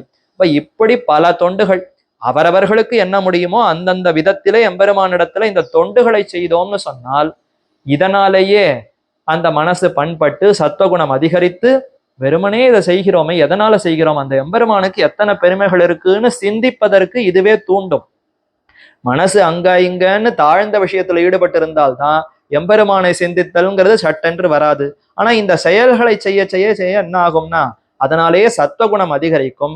அதனால எம்பெருமானு குறித்த சிந்தனைங்கிறது நம்மிடத்துல அது அதிகரிக்கும். அதனால கல்யாண குணங்களை சிந்திப்போம். அதனால இடைவிடாமல் எம்பெருமானுடைய சிந்தனை ஏற்படும் என்று இப்படி படிப்படியாக அது வரும் என்று தெரிவிக்கிறார். சரி, இதுவும் முடியவில்லையா, அப்ப என்ன பண்ணலாம்னா ஏததபி கர்த்தும் அசக்தஹ அசி, இக்கர்மத்தையும் செய்ய இயலவில்லையானால் அப்போது கர்மயோகத்தாலே மனம் அடங்க பெற்றவனாய் பரபக்தியை உண்டாக்குவதாய் ஆத்மாவை சிந்திப்பதாகிற ஞான யோகத்தை செய்பவனாய் அதற்குறுப்பாக சர்வ கர்ம பல தியாகத்தை செய்வாய். அனைத்து கர்மங்களையும் செய்து இந்த கர்மத்தினுடைய பலன் என்னுடையதல்ல, இந்த பலன் எனக்கு வேண்டாம், இந்த கர்மாவும் என்னுடையதல்ல, நானும் செய்பவன் அல்லன். இதைத்தானே முதல் 6 அத்தியாயங்கள்ல கண்ணன் விவரித்தார். கர்மயோகத்தை எப்படி செய்யணும்னு விவரித்தாரே, அந்த கர்மயோகத்தை நீ செய்வாய். உனக்குன்னு விதிக்கப்பட்ட காரியங்களை செய்ய செய்ய அதனாலேயே இந்த பண்புகள் எல்லாம் வளரும் என்று சொல்லி ஸ்ரேயோகி ஞானமபியாசாத் ஞானாத் தியானம் விசிஷ்யதே தியானாத்து கர்மபல தியாகம் தியாகாத்து சாத் தியாகாச்ச ஆந்தரநந்தரம் என்று தெரிவிக்கிறார். அதாவது தியாகாத்து அனந்தரம் சாந்தி, தியாகாத்து சாந்திர் அனந்தரம், ஸ்ரேயோகி ஞானம் அபியாசாத் ஞானாத் தியானம் விசிஷ்யதே தியானாத்து கர்ம பல தியாகாத் சாந்திர் அனந்தரம் என்று வரிசையா இது எப்படி சாந்தியை கொடுக்கிறது. ஸ்ரேயோகி ஞானம், ஞானம் மிகவும் சிறந்தது. அதை காட்டிலும் அபியாசத்தை அதை செய்ய முடியவில்லைன்னா பழக்கு. சரி, அப்படி அபியாசம் செய்ய முடியவில்லைன்னு சொன்னால் ஞானாத்து தியானம் விசிஷ்யதே, அந்த ஞானத்தை காட்டிலும் தியானம்ங்கிறது இன்னும் சிறந்தது. அந்த ஆத்ம சாட்சா்காரத்தை காட்டிலும் அதற்கு உபாயமான ஆத்மாவை தியானிப்பது சிறந்தது. சரி, நிறைவடையாத ஆத்ம தியானத்தை காட்டிலும் அதற்கு உபாயமான பல தியாகத்தோடு அனுஷ்டிக்கப்படும் கர்மமே சிறந்தது. பலனில் விருப்பத்தை விட்டு அனுஷ்டிக்கப்படும் கர்மயோகத்திலிருந்து அடுத்தபடியாக மனசாந்தி உண்டாகிறது. அப்ப முதல்ல கர்மயோகத்தை செய்தால் மனசு சாந்தி அடைந்து அதனாலேயே சத்துவகுணம் அதிகரித்து படிப்படியாக அது போய் இறுதியில ஞானம் ஏற்பட்டு எம்பெருமானிடத்திலே அந்த பக்திங்கிறது நன்றாக பிறக்கும் என்று அந்த படிகளை காண்பித்து இனி மேற்கொண்டு பல ஸ்லோகங்கள்ல என்ன தெரிவிக்கிறார்னா அந்த குணங்கள் 13, 14ல சரி அப்படி கர்மயோகத்தை செய்ய வேண்டும்னு சொன்னால் தத் பிரகாராக ஆள வந்தார் காட்டினாரே, அந்த குணங்கள் என்னென்ன தன்மைகளை நாம வளர்த்து கொள்ள வேண்டுமா? அத்வேஷ்டா சர்வபூதானாம், யாரிடத்துலயும் நமக்கு துவேஷம் வெறுப்பே இருக்கக்கூடாது. மைத்ரஹா கருணையேவச்ச, அனைவரிடத்திலையும் நமக்கு ஒரு நல்ல அன்பு இருக்க வேண்டும், நட்பு இருக்க வேண்டும். அனைவருமே நல்லவர்கள் தான், அனைவருக்கும் நன்மை ஏற்பட வேண்டும். இதைத்தானே ஸ்ரீ வைஷ்ணவர்கள் அனுதினமும் பிரார்த்திக்கிறார்கள். எல்லா உலகம் நன்றாக வாழ வேண்டும், எல்லா உலகத்திற்கும் நன்மை ஏற்பட வேண்டும் என்றுதானே பிரார்த்தித்து எம்பெருமானுடைய திருவாராதனத்தையே முடிக்கிறோம். அதே போலத்தான் மைத்ரஹா கருணையேவச்ச, கஷ்டப்படுபவர்களிடத்திலே ஐயோங்கிற அந்த இரக்கம், அவர்கள் துன்புறும் போது கருணை காட்டுபவனாய், நிர்மமஹ மமகாரமே அற்றவனாய், நிர் அகங்காரஹ அகங்காரமே இல்லாதவனாய், சம துக்க சுகஹா துக்கம் வந்தாலும் சுகம் வந்தாலும் எல்லாம் உடலுக்குத்தான் வருகிறதே தவிர ஆத்மாவுக்கு இதனால எந்த பாதிப்பும் இல்லை என்று தெரிந்து கொண்டு, சமதுக்க சுகஹா க்ஷமி பொறுமையுடையவனாய், சந்துஷ்டஹா திருப்தி பெற்றவனாய், சததம் யோகி எப்போதும் ஆத்மஸ்வரூபத்தை அனுசந்திப்பவனாய், யதாத்மா மனத்தை அடக்கியவனாய், திருட நிஷ்டயா சாஸ்திரங்களில் சொன்ன அர்த்தங்களில் உறுதியான ஞானத்தை உடையவனாய். சாஸ்திரம் சொல்லித்து பெரியோர்கள் சொன்னார்கள்னு சொன்னால் அதுல உறுதியான நம்பிக்கை இருக்க வேண்டும். இப்படியெல்லாம் இருந்து ஒருத்தன் இந்த கர்மயோகத்தை செய்தான்னு சொன்னால், மத் பக்தஹா எவனொருவன் கர்மயோகத்தை செய்து என்னிடம் அன்பு செலுத்துகிறானோ அவன் எனக்கு பிரியன். மத் பக்தஹா சமே பிரியா, இப்படி தொடங்குபவனே எனக்கு மிகவும் பிரியமானவன் தான். யாரோ முதிர்ந்த நிலையில இருக்கிற பக்தன் தான் எனக்கு பிரியமானவன் என்று மட்டும் கிடையாது. அப்பேற்பட்ட நிலையை எனக்கு செய்ய முடியவில்லை, என்னால் முடிந்தது இந்த தாழ்ந்த கர்மயோகத்தை மட்டும் செய்கிறேன்னு ஒருத்தன் தொடங்கினான்னு சொன்னால், அந்த கர்மயோகத்தை செய்யும் பொழுதே என்னிடத்துல ஒரு அன்பு அவனுக்கு ஏற்படுமே, அதற்கே நான் அவனிடத்துல மகிழ்ந்து விடுகிறேன், அவனை எனக்கு மிகவும் பிரியமானவனாக நான் பெறுகிறேன்னு சொல்லி மேலே மேலே அந்த கர்மயோகி அவனை பத்தியே இன்னும் தெரிவிக்கிறார். யஸ்மாத் நோ த்விஜதே லோகோ லோகான் நோ த்விஜதே ச யஹ ஹர்ஷம் ஆர்ஷபயோத்வேகைர் முக்தோ யஸ்ஸ மே பிரியஹா. என்னன்னா, எந்த கர்மயோக நிஷ்டனிடம் இவ்வுலகம் பயப்படுவதில்லையோ, இவன் யாரை கண்டும் எதிர்ப்பதில்லை, வெறுப்பதில்லை, அவர்களிடத்துல பொறாமை பொச்சரிப்பு அந்த குணங்களே இவன் வெளிப்படுத்தவில்லைன்னு சொன்னால், அப்ப உலகம் ஏன் இவனை பார்த்து பயப்பட போகிறது? இவனிடத்திலிருந்து உலகத்தவர்களுக்கு எந்த பயமும் இல்லை, அதே போல இவனுக்கும் உலகத்தவர்களிடத்துல எந்த பயமும் இல்லை. அஞ்சி நடுங்காதோ அந்த கர்மயோக நிஷ்டன் இவ்வுலகத்தில் அஞ்சி நடுங்க மாட்டானோ. அப்ப உலகத்தவர்களுக்கும் இவனிடத்துல பயம் இல்லை, உலகத்தை பார்த்து இவனுக்கும் பயம் இல்லை. அப்படி இருப்பவன் ஹர்ஷம் ஆர்ஷ பயோத்வேகைஹி முக்தஹா, ஒருவனை குறித்து ஆனந்தமும் ஒருவனை குறித்து கோபமும் பயமும் இப்படி பல தன்மைகள் அவனிடத்துல நீங்க பெற்று அவனும் எனக்கு பிரியமானவனாக ஆவான். அப்ப இப்படி அந்த யோகத்தை செய்ய செய்ய என்ன ஆகும்னா, அப்ப ஒருத்தனிடத்துல கோபம், ஒருத்தனிடத்துல விருப்பம், ஒருத்தனிடத்துல வெறுப்பு என்று இந்த மாதிரியான பண்புகளே மாறாமல் அனைவரையும் சமமாக பாவிக்கக்கூடிய அந்த நிலை ஏற்படும் என்று சொல்லி இன்னும் மேல தெரிவிக்கிறார். அவன் எதையுமே எதிர்பார்க்க மாட்டான், மற்றவர்களிடத்துல அது வேண்டும் இது வேண்டும்ங்கிற அந்த எதிர்பார்ப்பு. அனபேக்ஷ சுச்சிர் தக்ஷா உதாசீனோ கதவ்யதா சர்வாரம்ப பரித்தியாகி யோ மத் பக்த சமே பிரியா. ஆத்மா தவிர்ந்த எல்லா வஸ்துக்களையும் விரும்பாதவனாய், ஆகார சுத்தி உடையவனாய், சாஸ்திரங்களில் சொல்லப்பட்ட கிரியைகளில் செய்வதில் வல்லவனாய், மற்ற கிரியைகள் விஷயத்தில் உதாசீனனாய், கதவ்யதஹானா சாஸ்திரிய கிரியைகளை செய்வதனால் தவிர்க்க ஒண்ணாமல் ஏற்படும் துன்பங்களினால் துன்புறாதவனாய், யோ இந்த காரியத்தை எல்லாம் செய்யணும்னா எவ்வளவு கஷ்டம் என்று அதனாலேயே ரொம்ப பயந்து கொண்டு அதை செய்யாமல் விடுபவன் அல்ல. அவ்வளவுதான், இதை செய்தால் என்ன ஒன்னும் கஷ்டம் இல்லைன்னு அந்த துணிச்சலோடு இறங்கக்கூடியவனாக இருக்கிறான். சர்வாரம்ப பரித்தியாகி, சாஸ்திரிய கர்மங்கள் தவிர்ந்த மற்ற கர்மங்கள் அனைத்தையும் தொடங்காமலே விடுங்கவனாய், தனக்குன்னு வகுத்த செயல்களை மட்டும் செய்வேன், மற்ற காரியங்களை நான் செய்ய மாட்டேன் என்று இப்படி யார் ஒருத்தன் உறுதி கொள்ளுகிறானோ அப்படிப்பட்ட பக்தன் எனக்கு மிகவும் சிறப்பானவன், எனக்கு மிகவும் விரும்பத்தக்கவன். யோன ஹிருஷ்யதி ந துவேஷ்டி ந சோச்சதி ந காங்க்ஷதி சுபாசுப பரித்தியாகி பக்திமான் எஸ் சமே பிரியா. இவனுக்கு பக்தி எப்படி வளருகிறது பார். அவன் எத்தை கண்டும் ஆனந்திப்பதில்லை, இனிய விஷயங்களை பார்த்து உகப்பதில்லை, இனியது அல்லாதவற்றை பார்த்து வருந்துவதும் இல்லை, வெறுப்படைவதும் இல்லை, இனியவற்றை இழந்த போது வருந்துவதும் இல்லை, இனியவற்றை புதிதாக பெற விரும்புவதும் இல்லை. ஒரு நல்ல விஷயம் நமக்கு கிட்டக வந்ததுன்னா துள்ளி குதிப்பதும் இல்லை, அதே மாதிரி துன்பம் வந்து சேரும் பொழுது அதனால ஓஹோன்னு ஒடிந்து போவதும் இல்லை, வெறுப்பதும் இல்லை, உகப்பதும் இல்லை, வருந்துவதும் இல்லை, விரும்புவதும் இல்லை. இப்படி இருப்பவன் புண்ணிய பாப செயல்களை கைவிட்டவனாய் என்னிடம் அன்பு செலுத்துகிறானோ அவன் எனக்கு இனியவன். அப்ப இப்படி கர்மயோகத்தை செய்ய செய்ய அவனுக்கு இந்த பண்புகள் எல்லாம் மேலே மேலே வளரும். சமசத்ரௌச்ச மித்ரேச்ச ததா மான அவமானயோகோ என்று அவனுக்கு மானம் அவமானம், யாராவது அவனை அவமானப்படுத்தினாலும் அவமதித்தாலும் அதே போல அவனை புகழ்ந்தாலும் ரெண்டையும் ஒன்னாத்தான் மதிப்பான். ஆமா, இவன் அவமதித்ததுனால எனக்கு என்ன ஆக போகிறது, இவர் மதித்ததுனால தான் எனக்கு என்ன ஆக போகிறது. ஆத்மாவான எனக்கு பரமாத்மாவோடு மட்டும்தானே தொடர்பு.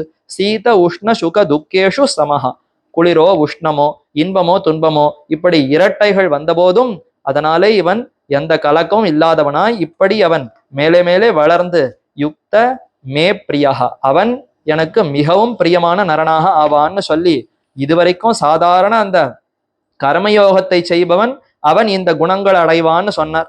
இறுதியில 20வது ஸ்லோகத்துல முடிக்கும் பொழுது ஏது தர்மியாம் அமிர்தம் இதம் யதோக்தம் பரியுபாசதே ஸ்ரத்ததானா மத்பரமா பக்தாஸ் தே அதீவ மே பிரியா. இதற்கு முன்னாடி சொன்னவர்கள்லாம் மே பிரியா, எனக்கு பிடித்தவன் எனக்கு பிடித்தவன் சொன்னார். ஆனா அதீவ மே பிரியகான்னு சொன்னால் அவர்கள் தான் எனக்கு மிகவும் பிடித்தவர்கள். யாரு? அதுதான் தெரிவிக்கிறார். பிராபகமாகவும் பிராபியமாகவும் எவர்கள் இந்த பக்தி யோகத்தை இந்த அத்தியாயத்தின் 2வது ஸ்லோகத்தில் சொன்னபடி நன்கு அனுஷ்டிக்கிறார்களோ. கண்ணன் சொன்னாரே, ஆத்மாவை உபாசிப்பவர்களை காட்டிலும் பரமாத்மாவை உபாசிப்பவர்கள் தான் மிகவும் விரைவிலேயே பலனை அடைவார்கள், அவர்கள் தான் சிறந்தவர்கள்னு தெரிவித்தார் அல்லவா. அதை அப்படியே கேட்டு சரி பரமாத்மா உபாசனம் தான் நமக்கு தகுந்தது என்று யாரொருவர் அந்த பக்தி யோகத்தை செய்கிறார்களோ, அப்படி செய்யும் பொழுதும் இது பரமாத்மாவை அடைவதற்கு ஒரு பயன் ஒரு உபாயம்னு கூட கொள்ளாமல் இதுவே பலன், எனக்கு இந்த பிறவியில பக்தி யோகத்தை செய்யக்கூடிய ஒரு வாய்ப்பு எனக்கு கிட்டி இருக்கிறதே, இடைவிடாமல் இந்த பக்தியே எம்பெருமானிடத்துல கொண்டவனாக நான் இருக்க வேண்டும். இதைத்தான் பிரஹ்லாதன் கேட்டான். நரசிம்ம பெருமாள் அவருக்கு முன்னாடி தோன்றி ஹிரண்யகசிபை முடித்த பிற்பாடு உனக்கு ஏதேனும் வரம் கொடுக்க வேண்டும், என்ன வரம் வேண்டும் கேள்னர். ஐயோ, எத்தனை பிறவி எடுத்தாலும் உன்னிடத்துல அது வேண்டும் இது வேண்டும்னு கேட்கக்கூடிய ஒரு மனப்பான்மையே எனக்கு வரக்கூடாது. அப்படி ஒரு வரம் வேண்டும். என்ன வரம் வேண்டும்னா, உன்னிடத்துல அது வேண்டும் இது வேண்டும்னு எதையோ பிரார்த்திக்காமல் எப்பொழுதும் உன்னிடத்துல பக்தியோடு இருக்கக்கூடிய அந்த பக்தனாகவே நான் இருக்க வேண்டும், இதுதான் வேண்டும்னு அவன் பிரார்த்தித்தான். அப்படித்தான் இங்க கண்ணன் பெருமானும் தெரிவிக்கிறார். அப்ப இது மிகவும் சிறந்த தர்மம்.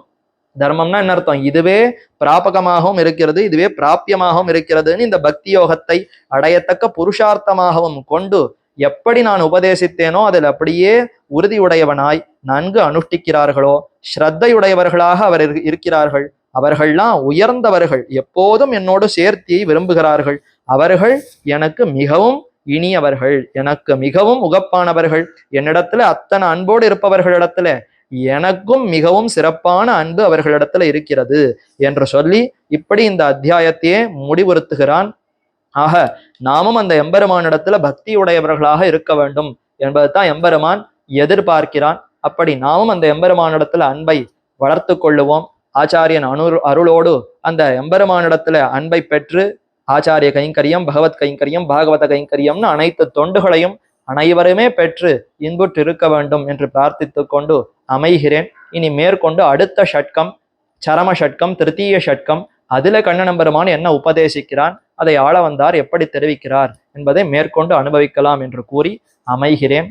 ஸ்ரீயக்காந்தாய கல்யாண நிதயே நிதயர்த்தினாம் பிருந்தாரண்ய நிவாசாய பார்த்தசூதாய மங்களம். ஸ்ரீமதே ரம்யஜாமாத்ரு முனீந்திராய மகாத்மனே ஸ்ரீரங்கவாசினே பூயாத் நித்யஸ்ரீ நித்யமங்கலம். ஆழ்வார் திருவடிகளே சரணம், எம்பெருமானார் திருவடிகளே சரணம், ஜீயர் திருவடிகளே சரணம்.